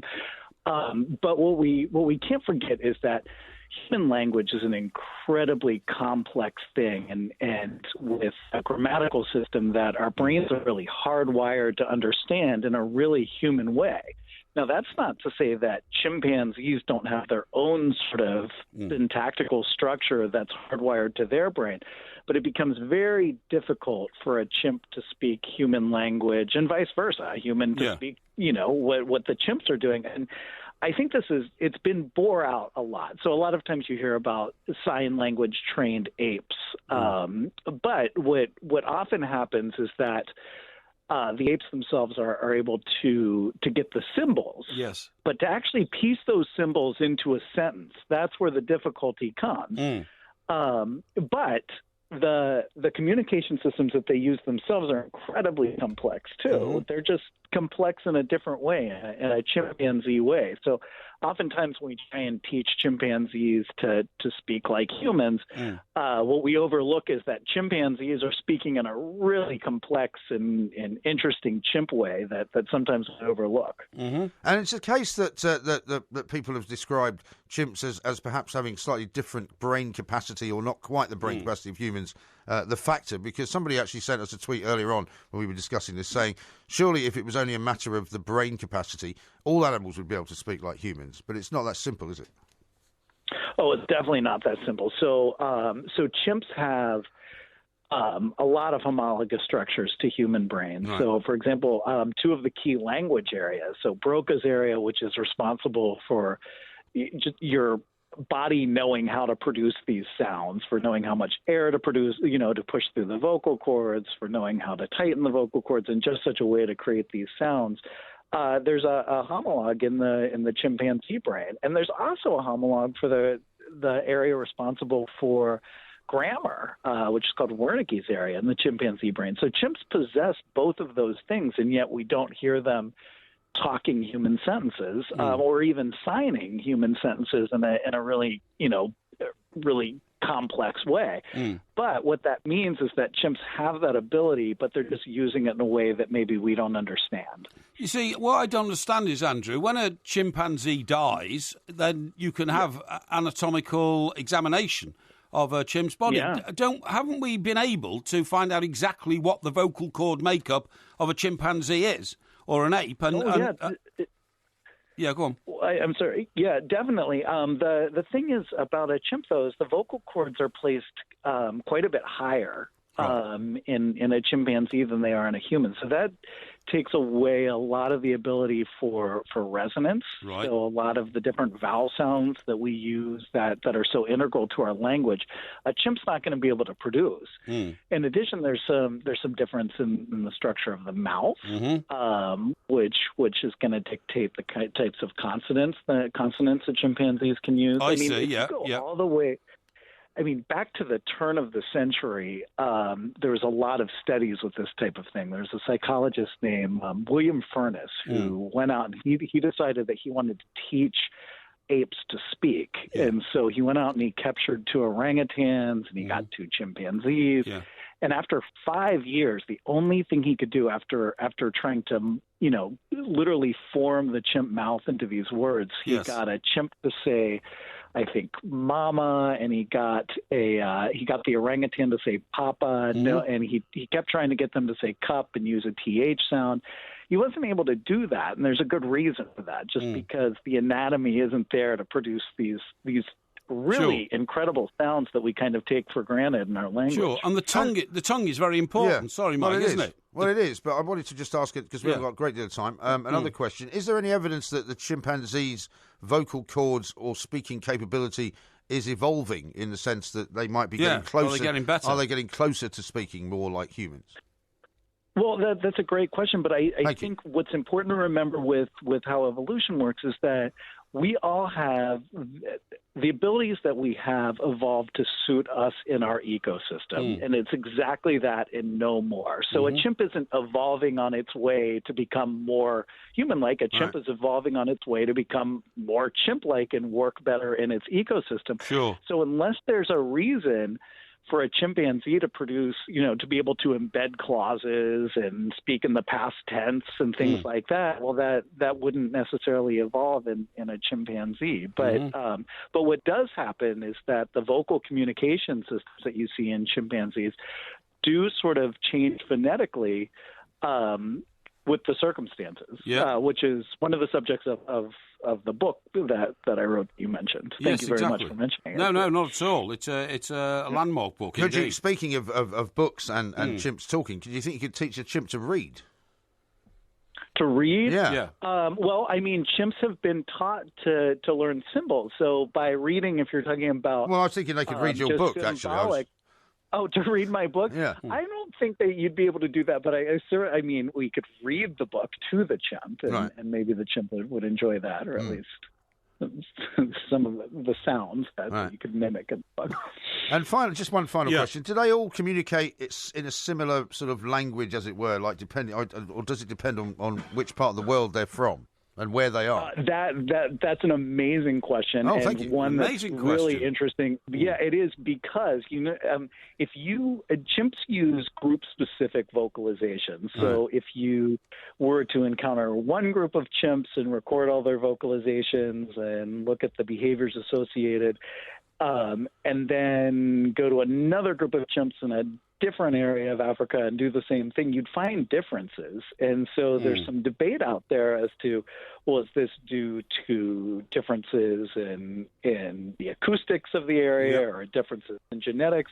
But a lot of primatologists would say no, the difference is in learning. So they're actually learning there's these vocal communication systems, which makes it very similar to language. Fascinating. Indeed. Well, listen, thank you, Andrew, very much indeed. Yes, Andrew, thanks a lot. Can people get hold of Song of the Ape relatively easily?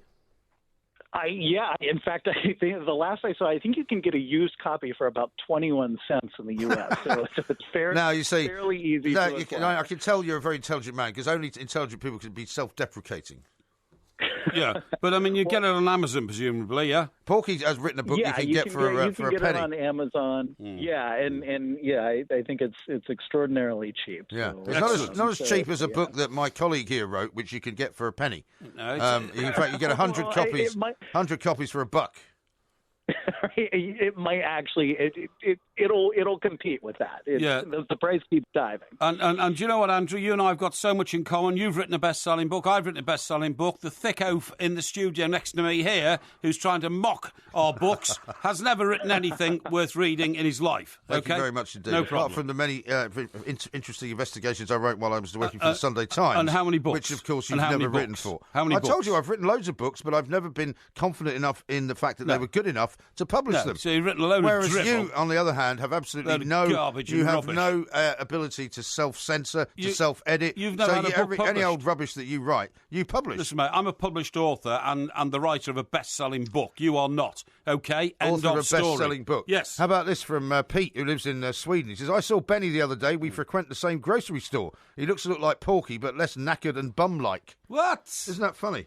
That's a very harsh thing to say. And Dean say. says, what is Porky on? That totally incomprehensible. The plank has been talking for the last 30 minutes. It's all lunacy. No, it's not. In fact, the Andrew Halloran, the author of the book Song of the Ape, which is a landmark book, said to me, what a great question. You even said it was a great question. I did, but do you know what he said to me? No. That's an amazing question. Yes, I know, because he had to sort of up it. You didn't hear that bit, did you? He had to up it because I'd been praised so fully. It's 5-0. This is Talk Sport. I got a great tweet here from Dylan, right? Yes. You'll never believe this. Listen to this. Go on. About the author. Mike Parry changed his life 2 years ago when he gave up his business in the UK and committed himself to his passion for writing. Oh, yes. Having now moved with his wife to rural southwest France, he has found the perfect location to indulge this passion. Mike's first book, The Project, dealt with the difficult subject of the manipulative paedophile. Whilst writing The Project, it became clear that a second novel would be needed to complete the story of Andrew Naismith, hence The Reluctant Guardian. Mike is now working on a third novel, building on the characters from his previous works. Did you know there was a novelist called Mike Parry? No. And nobody's ever heard of him.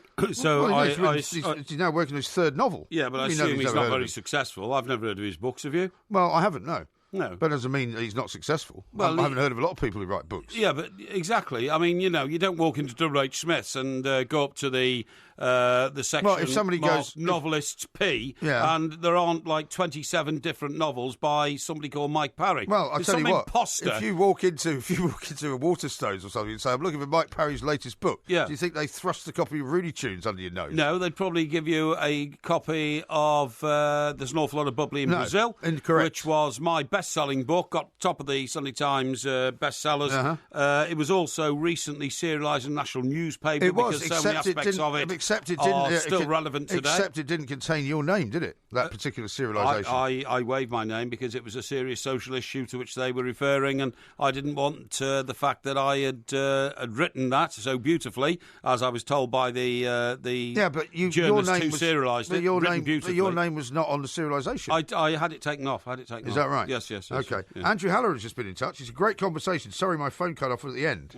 Well, don't worry. It was a very, very good conversation. Andrew, thank you. You enlightened us enormously, and our millions of listeners stand in awe at the quality of the questions I delivered to you. Yeah.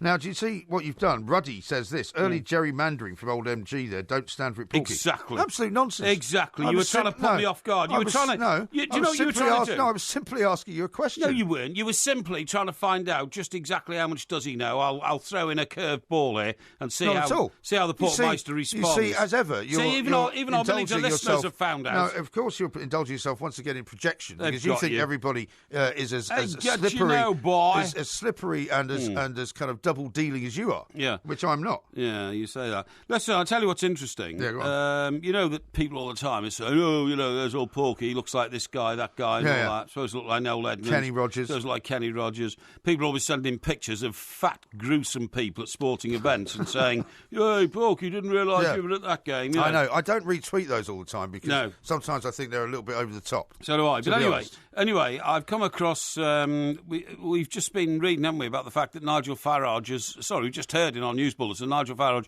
spotted coming out of... emerging from a lift. A lift in Trump Towers. Yeah. What about this one? A Swedish celebrity chef has been badly assaulted and beaten up. Right, why are you laughing about that? Because it's... why is that funny? For bearing a close resemblance to the new US President, Donald Trump. That is unfortunate. Yeah. If you had that sort of look, would you shave your head or something? Well, I don't know. It says Anders Vendel, Scandinavian, who is well known in Sweden, said he was attacked by a mob of men aged between 25 and 35 because they thought he looked like the president-elect. He was ambushed in a fast food restaurant in Malmo, Malmo, and struck at least 20 times in the face before being taken to a nearby hospital. He has a broken nose, bruising, an eye injury, and a broken thumb. Yeah. That's awful, isn't it? It's shocking. Yeah. Mr. Vendel runs a prestigious restaurant in Malmo called Sture and Stars. Called Trump Tower. That's right, yeah. Sorry, called Sture, S-T-U-R-E, and stars in a programme called The Struggle of the Chefs. Yes. Malmo is one of the most ethnically mixed of Sweden cities, home to people from about 170 countries.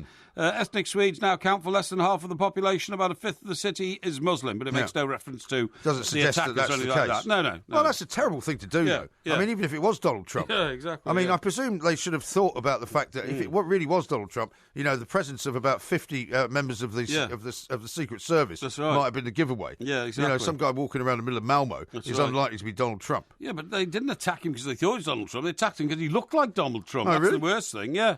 That's terrible. Anyway. That is awful. Listen, I'll tell you what. I'll tell you what is interesting. Oh, here we go. Look, somebody has sent us a thing about ISAs. Oh, yes. Can I have more than one ISA is the question. Yes. And the answer is you can have multiple ISAs, but you can only open one cash ISA in each tax year.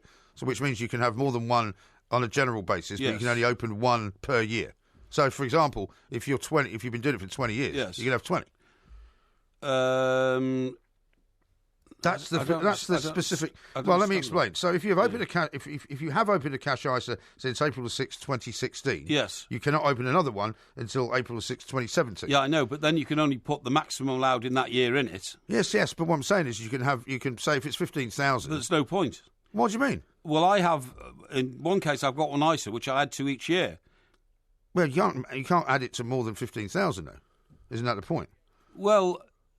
No, because the one ISA can be added to every... I start a new ISA every year, right? You just told me you only had one.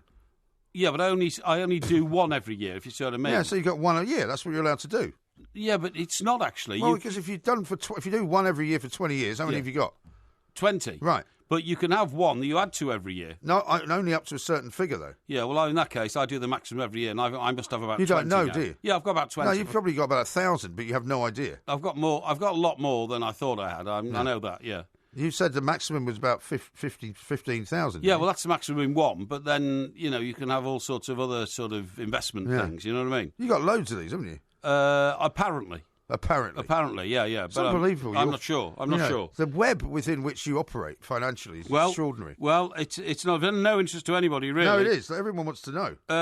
Listen, I've got a new report on the butter debate. What butter debate? Well, the butter debate keeps going. Butter is great for you. Butter is bad for you. I've never heard of a butter debate. Butter is good for you. Butter is bad for you. No, this debate's going on amongst health scientists around the world. Is it? Swapping butter and meat for olive oil and fish does cut the risk of heart disease, a study has found. Switching 1% of your calorie intake...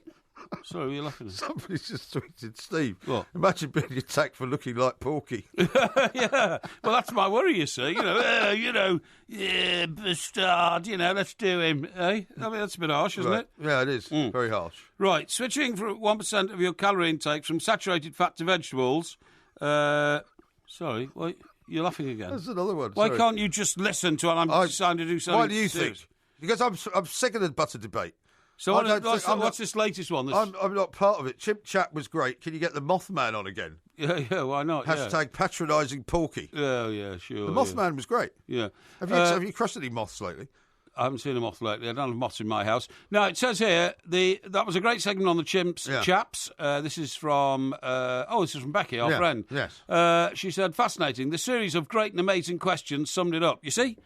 Our listeners great and amazing. Recognise the incisive... Yours was great, mine was amazing. The incisive questioning that we do here. Now, I'm determined to tell you about this butter. Yeah, go on then. Right. So what's the latest in the butter debate? Recent studies have questioned whether saturated fat in meat and dairy is bad for the heart, but the new study in the BMJ, that's a British medical... It's got nothing to do with the last tango in Paris. It certainly has not. This is a family show. Right. Found the danger had been masked by people switching to equally unhealthy sugar and refined carbohydrates using data on 73,147 human beings. You won't believe who the... I never put data on my toast. What about you? You won't believe who the author of the report is, honestly. Frank who? Who are you? No.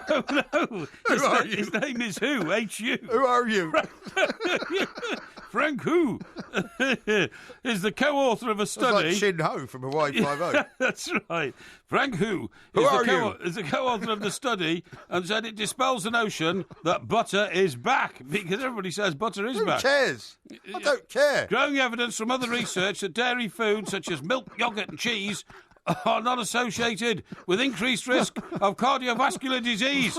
Says Frank Who. Frank, who are you? Who are you? Ian Holloway's not doing very well, is he, by the way?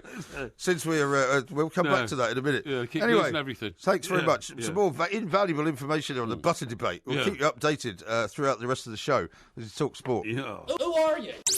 The Two Mics, simulcast across the UK on Talk Sport and Talk Radio. It's coming up to Christmas, and everybody needs an advent calendar. So here's one for you, Two Mics style. Ho, ho, ho! Japanese flying squid and most Mediterranean squid are on the fish to eat list because they're caught by jigging. What does that mean? It's done at night and minimises the impact on other species, yeah. Lights or lures... Lures? Lures... Yeah. Inspector Clouseau all of a sudden. Lures? No, they are called lures. No, they're called lures. L-U-R-E-S, it's right? Lures, yeah, it's a lure. It's not a lure. Yeah, but the lures are used to attract the squid, right, which are then snagged using a jig or a grappling hook. Grappling hook sounds a bit drastic. But what happens is... a massive, giant squid. Ho, ho, ho! Hey! That's brilliant, that. I've forgotten about that one. Grappling hook to catch a squid. Yeah. Dear God. Well, that makes perfect sense It to me. doesn't. Well, of course it makes perfect sense to you. Yeah. Now, I'll tell you what. This may be the tweet of the night from Scott.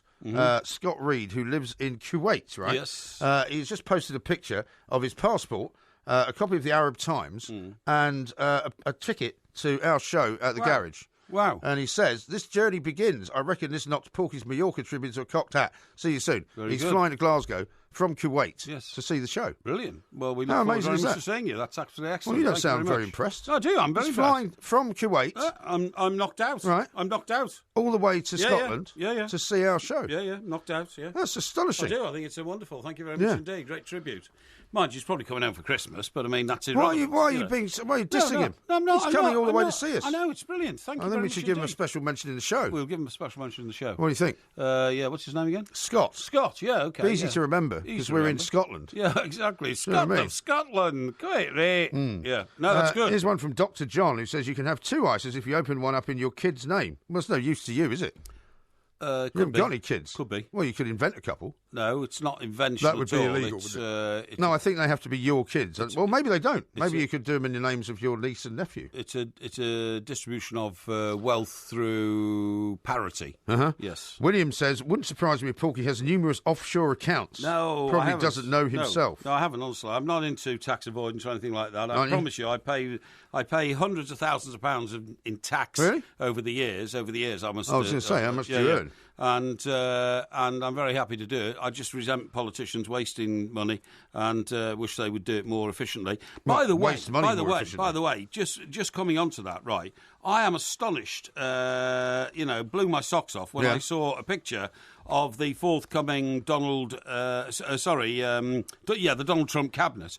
I mean, I don't know if you've noticed, but every single member of the cabinet that he's proposed so far is worth at least $400 million. Well, I mean, I saw a piece, I think it was in the New Yorker or something, saying basically the biggest problem they're going to have in Washington is where to put all the private jets. Yeah. Because basically everyone's going to be flying in and out on private jets. Yeah, and where to house them. Yeah. I mean, literally, where the cabinet ministers are going to live in Washington, because it is such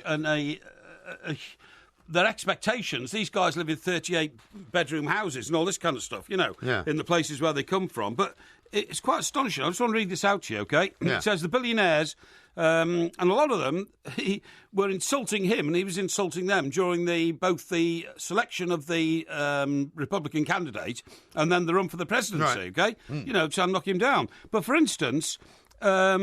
excuse me, potential members of his cabinet include Jeff Bezos, who is worth £53.7 billion, okay? Not dollars, pounds. Right. He's the founder and chief executive and chairman of Amazon, okay? Yeah. It also includes Sheryl Sandberg. She's worth £1 billion. She's the chief operating officer of Facebook. She's not the one. He's got one woman coming in who used to run WWE, the wrestling organisation. That might be Safra Katz, who's worth $410 million. She's now the chief executive of Oracle US, which is of the software business, obviously. She was a former Wall Street banker nicknamed the Enforcer. Right. It includes a guy who everybody knows, we certainly know him, Larry Page, chief executive of Alphabet parent company of Google. Yes. Okay, and he's worth $32 billion. Right. I mean, I suppose one argument could be, with all of these people, that they will not be doing grubby deals in order to enrich themselves. Exactly. Because they're already fabulously wealthy. Exactly. Peter Thiel, co-founder of PayPal, which we use, obviously. Yeah, well, as do many other people. Yeah, absolutely. An ardent Trump supporter who encouraged other tech bosses to attend his rallies and this kind of stuff. Peter Thiel's worth $2.2 billion. Tim Cook, chief executive of Apple, claimed as the world's most valuable brand.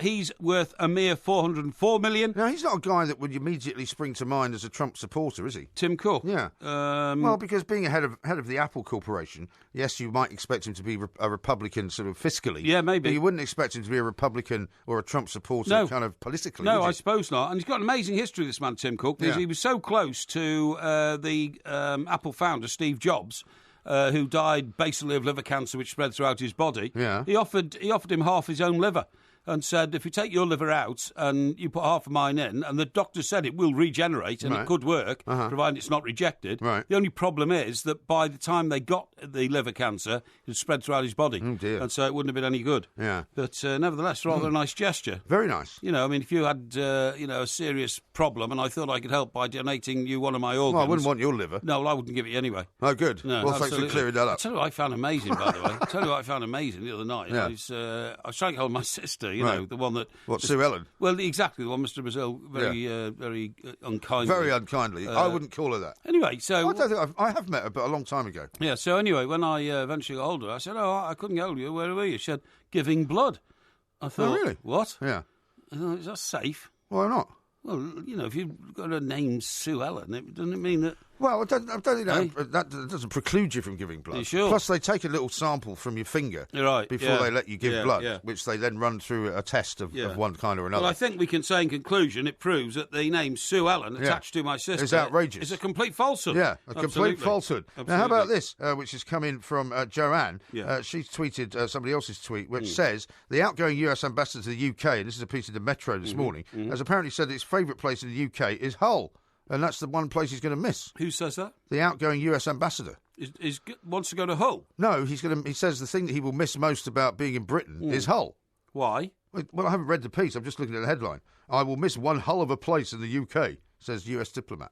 I mean, the only person I know who lauds Hull as the greatest city in this country is Adrian Durham. Yes. Because he went to... But he's not from Hull. No, he went to university there, apparently. Oh, did he? And that's why he's got such a close went to connection. university? And then became a big fan of one of the Hull rugby teams. I would Which have one never is it? known he went to university. Which one is it? Is it not Hull Kingston Rovers? I am assuming so. I think there's two in Hull, isn't there? There is two in Hull, yeah. So maybe it's the other one. Yeah, it could be, yeah. But he wrote a book about one of the stars of one of them, didn't he? Yes, that's right. Yeah, we should know more about these things, What's the other one called? Well, it's Hull and Hull Kingston Rovers, I think, yeah. Well, maybe I think it's Hull, then. I think it's Hull. I think Kingston Rovers is the enemy, if you see what I mean, if you can have enemies in the world of rugby league. FC says, I have no idea what the quiz is about this morning. I'm going for 3 to 4 out of 10. Just for once, I'm trying to be generous. That's harsh. Listen, you know all this overseas aid we give? I'm not going to go banging on again about giving it to, Is this like one of those Christmas pre-records? No. But listen, I've told you before about and this is not a same story, this is a different story. Yeah. I've told you before, haven't I, about the St Helena Airport. St Helena Airport? You mean the one in... St Helena? Well, obviously the one in St Helena. £285 million. Yeah. The guy who built it... Is this the one they built and then they couldn't land anything on it? It's now been officially declared as useless and can't be used. Right. Because the runway's too short? No, it was built on the wrong side of the island and the wind shear is so fierce aeroplanes can't land. Because they would get blown into the mountain. Commercial aircraft cannot use the airport on the British overseas territory in the South Atlantic because of wind hazards that have been known about for at least 180 years. Yeah. The Public Accounts Committee accuses the Department for International Development of evading questions on who was the individual responsible for the project funded from the UK's aid budget. Yeah. It is an absolute outrage, honestly. An absolute outrage. Really? I mean, how can you do that? How can you go build an airport in the wrong place? Well, yeah, but that's their fault, isn't it? It's not the fault of the people giving them the money. It says here, MPs said the problem of wind shear on St Helena was first noted by Charles Darwin in 1836. Rubbish. That's absolute rubbish. No, that's what they said. No, they did not know what wind shear even was. Charles Darwin worked out that the winds were very strong in St Helena. I'll tell you why I know about this, right? Because I used to cover an awful lot of air crashes in the United States, right? And when the Delta plane went down at DFW, which I went to, they didn't know what wind shear was until that moment. And that was about 1985. Oh, that's rubbish. That's not not rubbish, and so now... You're telling me that it took till 1985 to work out that a wind blowing across an airport... Do you know what wind shear is? Could blow a plane off course. No, do you know what wind shear is? Yeah. What is it? It's a very strong wind blowing across an airport. It is not. What is it then? It is a burst of downward drafted wind, which is not you can't see it on any general normal radar. They've had to come up with a special instrument which actually measures it. Yeah. Because what happened to that plane was coming in, and it happens during thunderstorms. This massive downdraft hit the tail of the plane and smashed the tail of the plane into the ground, and the whole plane broke up and everybody died. Right. And that's what wind shear is. And they didn't know that wind shear existed until that moment. Yeah, well, you saying that, I'm not sure about that. Anyway, well, you don't believe the story. I will believe you for the time being until I check it out. I became an aviation expert during that time because there were so many air crashes in the 80s. Right. Trust me. So commercial flights have been suspended from St Helena while studies are carried out to see whether changes can be made to allow some limited service to operate. Even if it's limited, it's going to be useless. Well, who goes to St Helena anyway? It's not a holiday destination. Well, I mean, you know, when you go away next year, as you probably will with your family, I think I'll go to the Falkland Islands. Really? Well, it's in the southern hemisphere. You say this all the time. And I want to go somewhere cold. And you end up going to Chester. Well, that's absolutely true. Or I might go to New Zealand, but I'm going to go somewhere like that. Somewhere that nobody else has been, you know what I mean? Well, you better not go to New Zealand then, because lots of people go there. And in fact, next year... Not a hell of a lot. Well, hang on. Next year, the Lions tour is going to New Zealand, isn't it? Well, I think it is, actually. So you might want to avoid that. Yeah. So anyway, it says... a report accuses the DFID, that's Department for International Development, of being evasive about who was responsible for modelling the effect of wind on the airport and overstating its benefits to the island economy. Right. The department... No, but I mean, seriously, is there a tourist sort of economy in St Helena? Because it's got huge historical antecedents. Yeah. It's where Napoleon spent the end of his life. Yeah, but is it a place that you would go on holidays? Well, I would, because it's somewhere different. What sort of climate has it got? It's got a mid-Atlantic climate, so that's stormy and coldish and, drizzly and all that kind of stuff. And where exactly is it? You don't go there for a sunshine. And where exactly is it, though? Well, it's right in the middle of the Atlantic. I'm going to look it up now. It's more south, really. But it must be off the coast of somewhere. It's not. Honestly, that's the point. It takes 6 days by boat from the... Well, it says here it's a British overseas territory. It is, yeah. And it's in the South Atlantic. Exactly. It takes 6 days from the Cape to get there. Right. From the Cape of... So it's closer to Africa than to South America. Yeah, it is actually, but it's not the Cape of Good. The Cape of Good Hope. It is. Yeah, the south of the continent. That's right. So it's a volcanic island. So it's not very hospitable, really, is it? No, it's not. But I mean, to spend 285 quid on an airport that doesn't work, it's just an outrage. 285 quid. 285 million. That's not much, though. 285 million. No, it's really. I mean, when you talk about the amount of money that is given away by this government, the amount of money that's in the budget, it's billions. Yeah, but I've told you before, people went off and started building hotels and casinos and shops and all sorts of things in the expectation that the population was going to multiply by a factor of 100 over the next 3 years. Right. No, it won't, because it doesn't work. No. It's an outrage. Well, I mean, there we are. There's a lot of money wasted in this country, never mind in St Helena. It doesn't mean that you shouldn't give money to overseas countries just because you don't like it. Yeah. Anyway, coming up next, it's time for the Porky Quiz.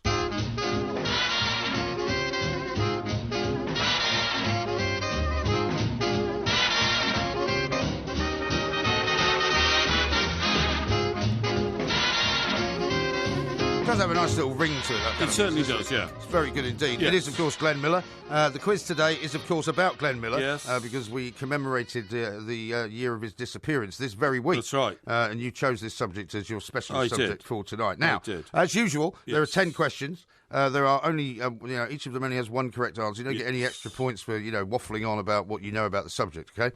I never waffle. I've been asked to point that out. Yes. Because, you seem to think that gives you some kind of credit in the bank. No. Now, as ever, if you get one correct, you will hear this sound. Who are you? Oh, great. If you get one incorrect, you will hear this sound. You blow a trumpet, you don't suck it. There you go. Yeah. Ready? Yeah. For question number 1. Okay. What type of plane was Glenn Miller flying in when he disappeared? It was... And I'm going to need, the plane. Yes, it was the plane was known within the military as the Norseman. It was a UC-64 Norseman single-engined two-wing plane. Correct. Hey! Whoa! Oh, what a start! That was so exact. What that a start! I may have to call for a steward's inquiry. What a start! All right, question number 2. Yes. Where was Glenn Miller born? I'm looking for a town. Glenn Miller was born in Iowa, in a town called Clarendon. Incorrect. No, you blow a trumpet. It's not. Suck it. It's Clarinda. No, it's that's what I said. You said Clarendon. You said Clarendon. Come off it. You said Clarendon. Come off it. I got that right. No, you said Clarendon. Please, I got that right. All right, let's hear it. Let's hear what you said. Can we have the answer? Can we have the answer? No, we can't. No, because I said it right. I said it right. He said we can't have it that quickly. You said Clarendon. I did. It's Clarinda. No, Clarinda. I said Clarinda. No. I said Clandra. Clandra. You said Clarendon. Clandra. Clandra. Clandra. I said Clandra. Come on. No, come on. It was so close. Well, it doesn't matter. It's not correct. It was. Look. Clarendon is not Clarinda. It is known as Clarendon. Clarendon is the sort of thing you would read wrongly from something you'd written down as Clarinda quickly. No. In my view. No, that's would you like to hear it? Have we got it? No, we haven't got it. Still haven't got it. They need 5 minutes. All right, okay. Question number 3. That's outrageous. That should be 2 out of 2. No, it's 1 out of 2. Question number 3. What was Miller's rank in the army? In the army? Yeah. He was a major. Correct. Hooray! Woo, woo, woo! That's 3 out of 3. 3 out of 3. That's 2 out of 3. No, it's not. I was so close. All right, do you agree that if you said Clarendon, it's incorrect? No, I don't, because it's known as Clarendon. No, it's not. He told people he came from Clarendon, Iowa. That is rubbish. I've seen that in a book. Absolute nonsense. I studied books on Glenn Miller all this week. I've read it in a book. Yeah. You're starting to sound like Manuel now. Question number 4. Yeah. Who famously sampled Tuxedo Junction in their 1971 song, Kaya? What? Who famously sampled Tuxedo Junction in their 1971 song, Kaya? What do you mean, sampled? You don't know what sampled is? No. Well, it's when a band uses a piece of music from somebody else. This is the original. Well, this has nothing to do with Glenn Miller. No, this has nothing to do with Glenn Miller. No. This is Tuxedo Junction by Glenn Miller. Miller. But you're asking me a question about who sampled a Glenn Miller song. That's nothing to do with Glenn Miller. No, it's a very famous song. Sorry, you want the name of the band or the song? I want the name of the band. The name of the song is Kaya, K-A-Y-A. Name of the what? The name of the song is Kaya, K-A-Y-A. Well, if K is the song, what's Tuxedo Junction got to do with it? Tuxedo Junction appears as a sample inside the song. In 1971? Have you never heard that song where every breath you take is sampled inside another song?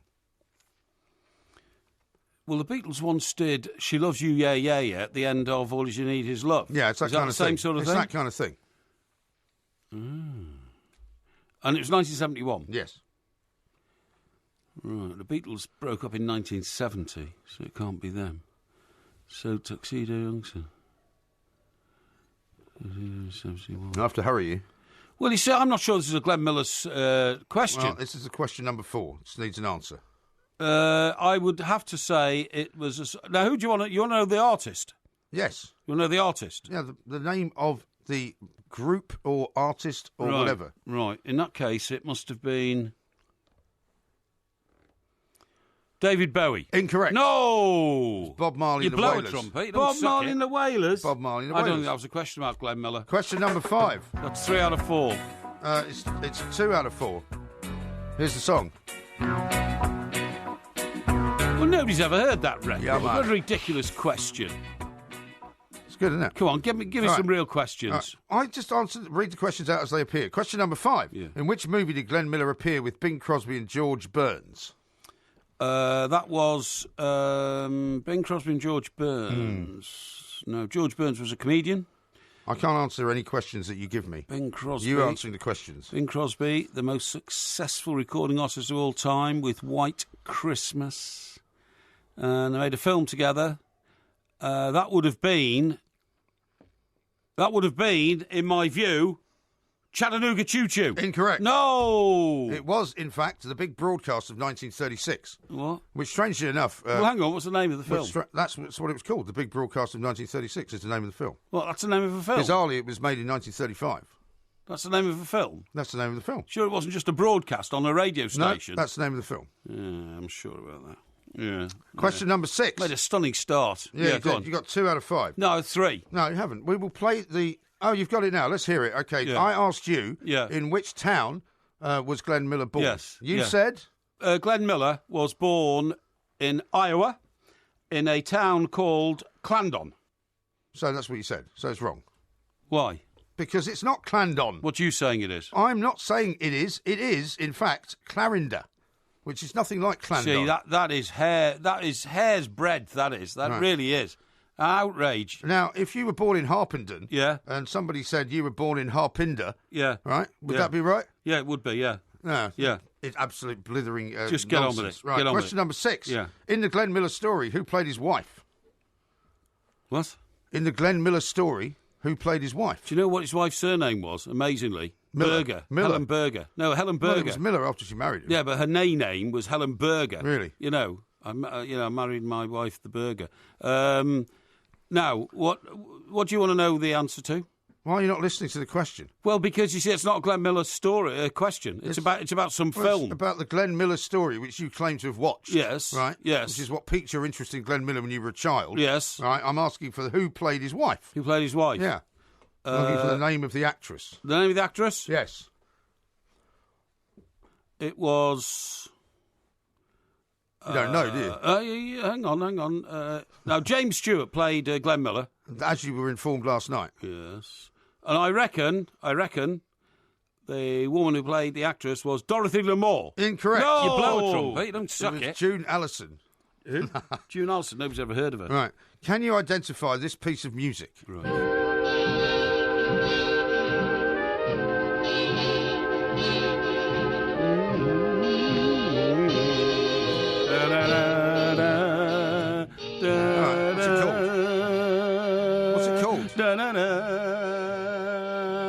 Moonlight Serenade. Correct. Hooray! Woo, woo, woo, woo, woo.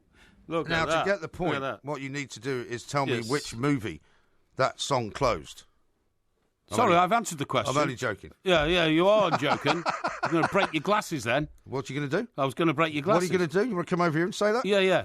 Really? Yeah, just get on with it. Have you booked yourself a place in St Thomas's for the Moonlight night? Serenade. Question number 8. Yes. From December 1939 to September 1942, Glenn Miller's band featured on television 3 times a week for which cigarette brand? Oh, blimey. I know this. Do you know what? Do you know I've got it in my head? Do you know what I'm thinking? English Town, Twisted Spire, Chesterfield. Correct. Hooray! How are you? You sure you're not cheating? No, what a result. All right, you've now got 4 already out of 8. 5. No, you have not got 5. If you keep saying that, I'm going to take a point off you. Just get on with it. Question number 9, is it? Yes. Question number 9. Yes. In which Oliver Stone movie does Pennsylvania's 65000 appear? See, this again, that's not a Glenn Miller question. Yes, it is. It's not a Glenn Miller question. It's about the movies. It's about the movies. I want to know. Glenn Miller was in movies. Yeah, but he wasn't in this movie. Well, his music was. What was the name? What was the question again? In which Oliver Stone movie does Pennsylvania's 65000 appear? Oliver Stone. Why don't you give me the name of a few Oliver Stone movies? What? Give me the name of a few Oliver Stone movies. I can't give you that any of those. You just pick one. Stone. I'm not enabled to give you any clues. He didn't make Reservoir Dogs, did he? Reservoir Dogs. I can't tell you that. I can't say. That was the other guy who made all the black movies. Oliver Stone. Now, Oliver Stone, did he make the movie about Kennedy? Kennedy being shot? I can't answer that. Is it Kennedy? I can't answer that. Kennedy, Oliver Stone. He made a very famous movie, and I can't remember which one it was. So it's got to be the one in which this... which 6,500 was in. 6,500? Yeah. Wasn't that the question? There's 6,500. Oh, 6,500. Oliver Stone. Oliver Stone made a very famous movie called...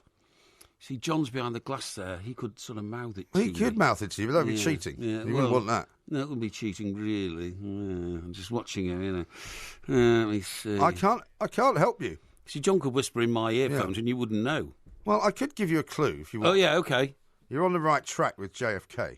Right, OK, right. So it was. It could have been JFK then. Oliver Stone made a very famous movie. And I tell you who was in it. I don't want to know who was in it. I want to know the name of the movie. I think it was called JFK, you know. I'm thinking aloud. I think it was JFK, or was it Kennedy, or was it the President? What was it called now? It was... right, I'm going to say it was JFK. Incorrect. No! You blow a trumpet, you don't suck it. It was Any Given Sunday. Any Given Sunday? Yeah, which is a movie about football, funnily enough, which you're watching, NFL. Well, hang on, what's that got to do with JFK? Well, it was made by Oliver Stone. No, you said you're on the right on the right track with JFK. Yeah, because it's made by Oliver Stone. No, so that was a presidential movie. That's why I said JFK. I didn't say that. You meathead. Question number 10. Which Glenn Miller record song won the first gold record for the band? Sorry, which Glenn Miller song won the first gold record for the band? Which Glenn Miller song? Now, this could be, you see, it could be Moonlight Serenade, could be Chattanooga Choo Choo, could be the one about 6,500, 6,500. It could 6,500. be... Yeah, it could be, let me think. It's a charge of the Light Brigade, isn't it? No, you idiot. So, thinking aloud. Yeah. I reckon it was... Oh, I know what it was. Go on. I know. Little Brown Jug. Incorrect. No! You blow a trumpet, you don't suck it. It was indeed Chattanooga Choo Choo. Oh, well, I was going to say that. No, you didn't say it. I was going to say that. You've done better than I thought. And then you put me off again. So I should have got that one. That would have been 5. I should have got the third one. That's 6. I did brilliantly well, I think. You got 4 out of 10. No. And because you've done it again, which I told you shouldn't, I'm going to reduce it to 3 out of 10. No, you're not. 3 out of 10. No, you're not. That's the final score. Rubbish. So, in fact, my prediction was entirely correct. No. You're just gerrymandering Quiz, again. 3 out of 10. No, shocking. no. Absolutely shocking. You've got a face like a loaf of bread. Glenn Miller was born in Iowa in a town called Clarendon. The Two Mics, simulcast across the UK on Talk Sport and Talk Radio. Today you and I are not the same. You say you like the sun, I like the rain. But so before we go do it all again, you better catch your own train. This is Talk Sport. We are the Two Mics. There will be a podcast coming out a little bit later on. We're not, sadly, doing the warm-up show tomorrow, but I'm sure whoever is doing it will be just as good as us. Yeah. We'll be on our way to Glasgow for our show at the Garage. That's right. If you have a chance to come and see us, please do. Yes. It's a big venue, and so they can probably squeeze a few more chairs in, so you want to be quick. Now, a couple of people have said that they suspect some kind of jiggery-pokery with some of the answers you gave. FC says, this quiz is in no way dodgy, apart from the first 2 questions being incredibly suspect. I think he's talking about the way you answered them. No. I did my research, man. I've been working on it all week. Don't get that wrong, I'm telling you. Really? Yeah. Marcus says, more gerrymandering in the quiz than steal in that airport. No. Should at least get half a point. Yeah, sure. Of course I should. No, have you just been moving pieces of paper around on the desk? I'm shuffling my papers because at this time of the night You're I always shuffling do. papers? I always do. Oh, yeah? Yeah. Can I see the papers you've been shuffling? They're all in there.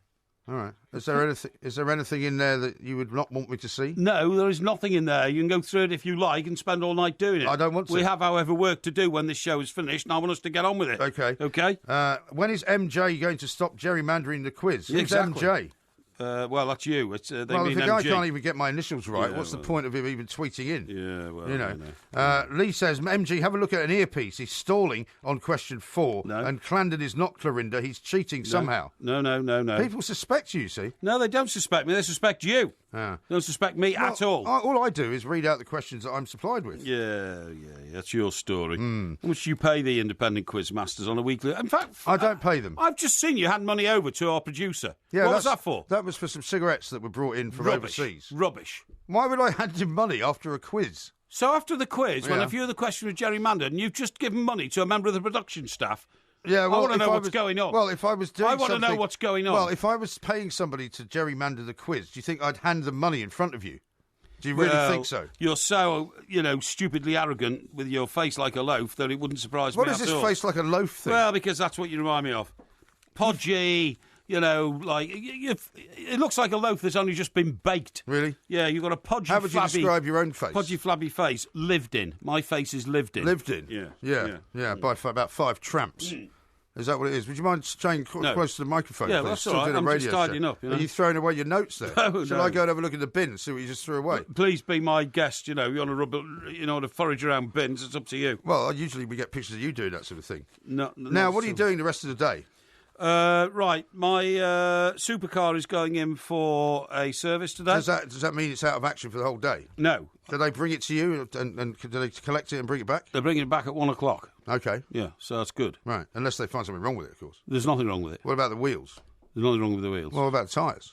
There's nothing wrong with the tyres. You're not getting any weird messages on the dashboard? No. It's all good at the moment, thank you. Okay. In that respect.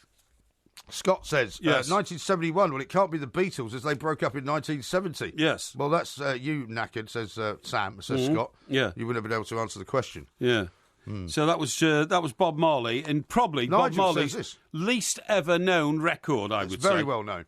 Nigel says this, there is a village called Clandon in Stockbroker Belt, Surrey. Well, maybe that's what you were thinking. Yeah, maybe I was, but nevertheless, it was so close, it should have been acceptable to...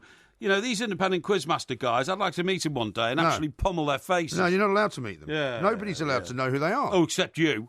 Well, I actually don't know all of their identities. Rubbish. Because, load of rubbish. Because it's not for me to know them. All I do is I pass through a third party the note which says that this is what the quiz subject is about. That's what you say. And then they email in to our production unit. Yes. And then I'm handed the questions just before we do the quiz. Now, where have you booked for Sunday lunch in Glasgow on Sunday? Because we are staying anywhere. Well, yeah, but we're not staying that long, though. I mean, we're flying at like 3 o'clock. You said we're going to fly at 5. Oh, are we? I think so. Oh, well, we've still got to get to the airport for 3, though. Yeah, I've got the airport for 3. Well, it depends what you fancy, really. Yeah. I mean, would you like to go to the ubiquitous Chip, perhaps? Yes, I would, actually. I haven't been there for years. Would you? Very good idea. If they got a table, I'll see if I can sort that tomorrow. Yeah, please book that, and we'll have to have an early lunch at midday.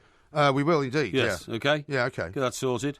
And that would... But if we don't end up going there, there's lots of other really good restaurants in Glasgow. Yeah, I know that, but I'd like to go to the ubiquitous Chip. How close is the ubiquitous Chip to our hotel? It's a cab ride. It's a cab ride? Because it's in Byres Road, that sort of way. So it's in the West End. Yeah, it is in the West End. I mean, it's not a very long way, because Glasgow's not that massive. No, that's right. But is that on the way to the airport? It kind of is, yeah. It is, yes. Well, that's okay. Well, that's a good plan. So get it sorted tomorrow. Do you have influence at the ubiquitous Chip? I used to have influence there. Whether I do anymore will remain to be seen. Well, you used to have influence in a lot of places where you don't have influence anymore. That's true, yeah. Yeah, that's very true indeed. I know these I've never had it here, though. Never had it here. No. You used to have influence here. You used to be in charge, didn't you?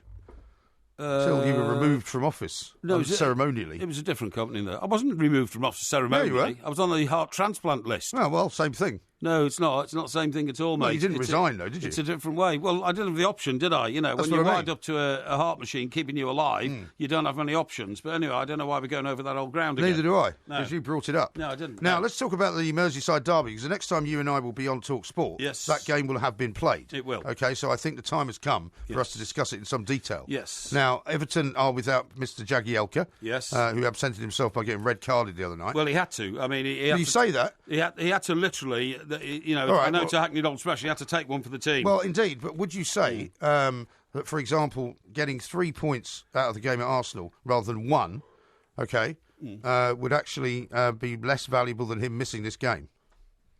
Because isn't it now going to be a bigger hole in their defence for him to miss this game? He will be vitally missed, but it was essential we hung on to the 3 points against Arsenal. He had no choice, in my view. He made the right decision. Well, what if now it we've got turns to out? cope with it. But what if it turns out that had he played against? I know it's all hypothetical, but if he played against Liverpool and you could have got a point or maybe even a win. Yes. Whereas now that looks less likely.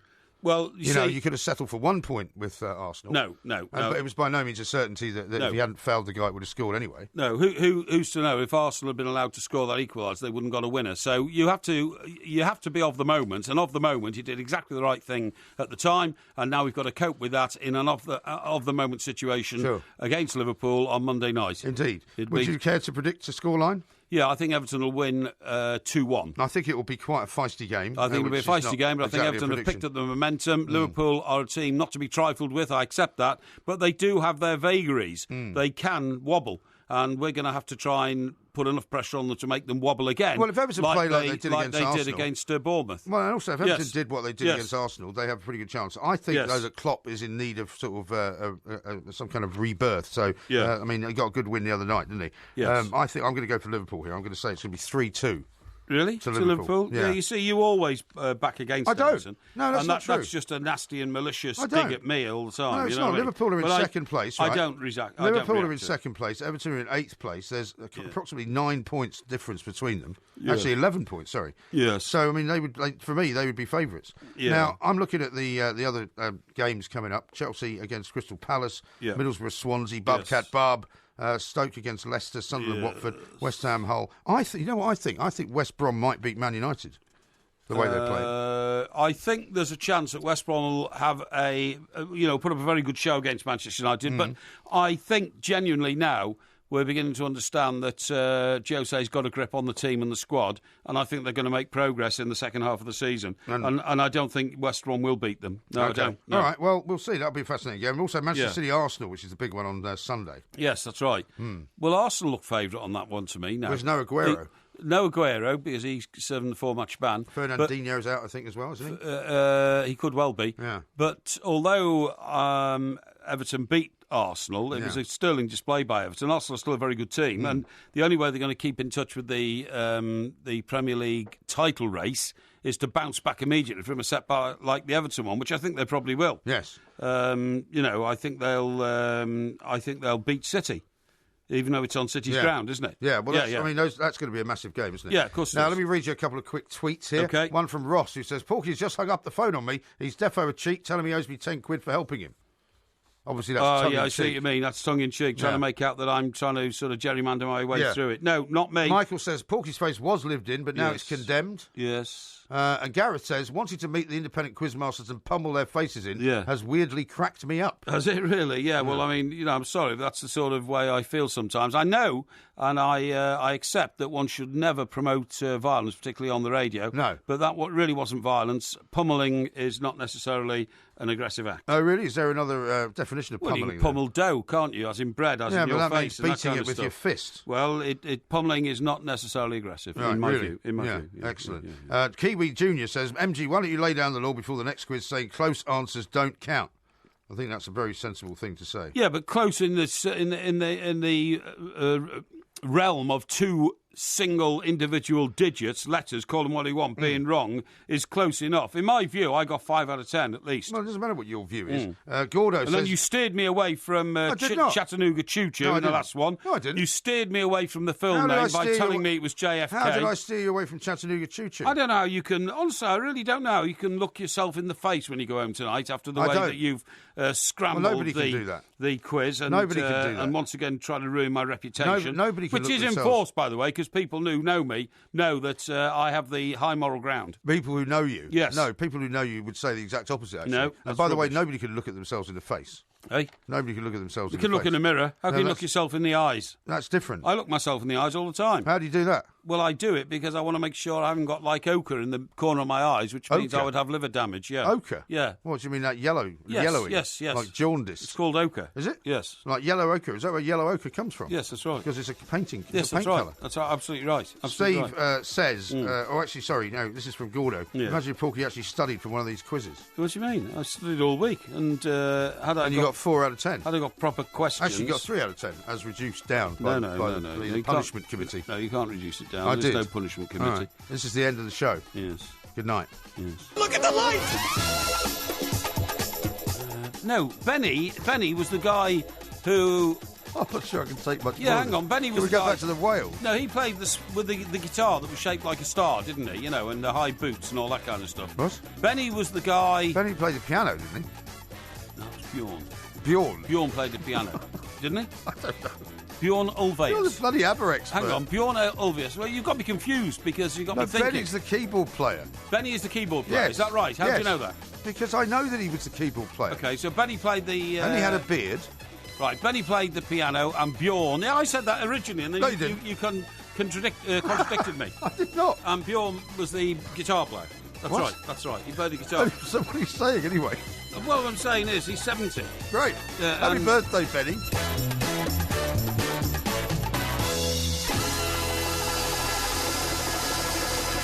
We've been doing that for years in Holland. Catch up, you snail. They're talking to you. No. Talking to No, you. it's I addressed knew to about you. it. I knew about it. No, it says Parry. We've been doing that for years in Holland. No, it Catch doesn't. up, you snail. No, it doesn't. It does. Do you want me to take a picture of it No, I and don't. tweet it out? No, I don't. Thank you. This is Talk Sport. If you love the Two Mics podcast, you'll love the live show.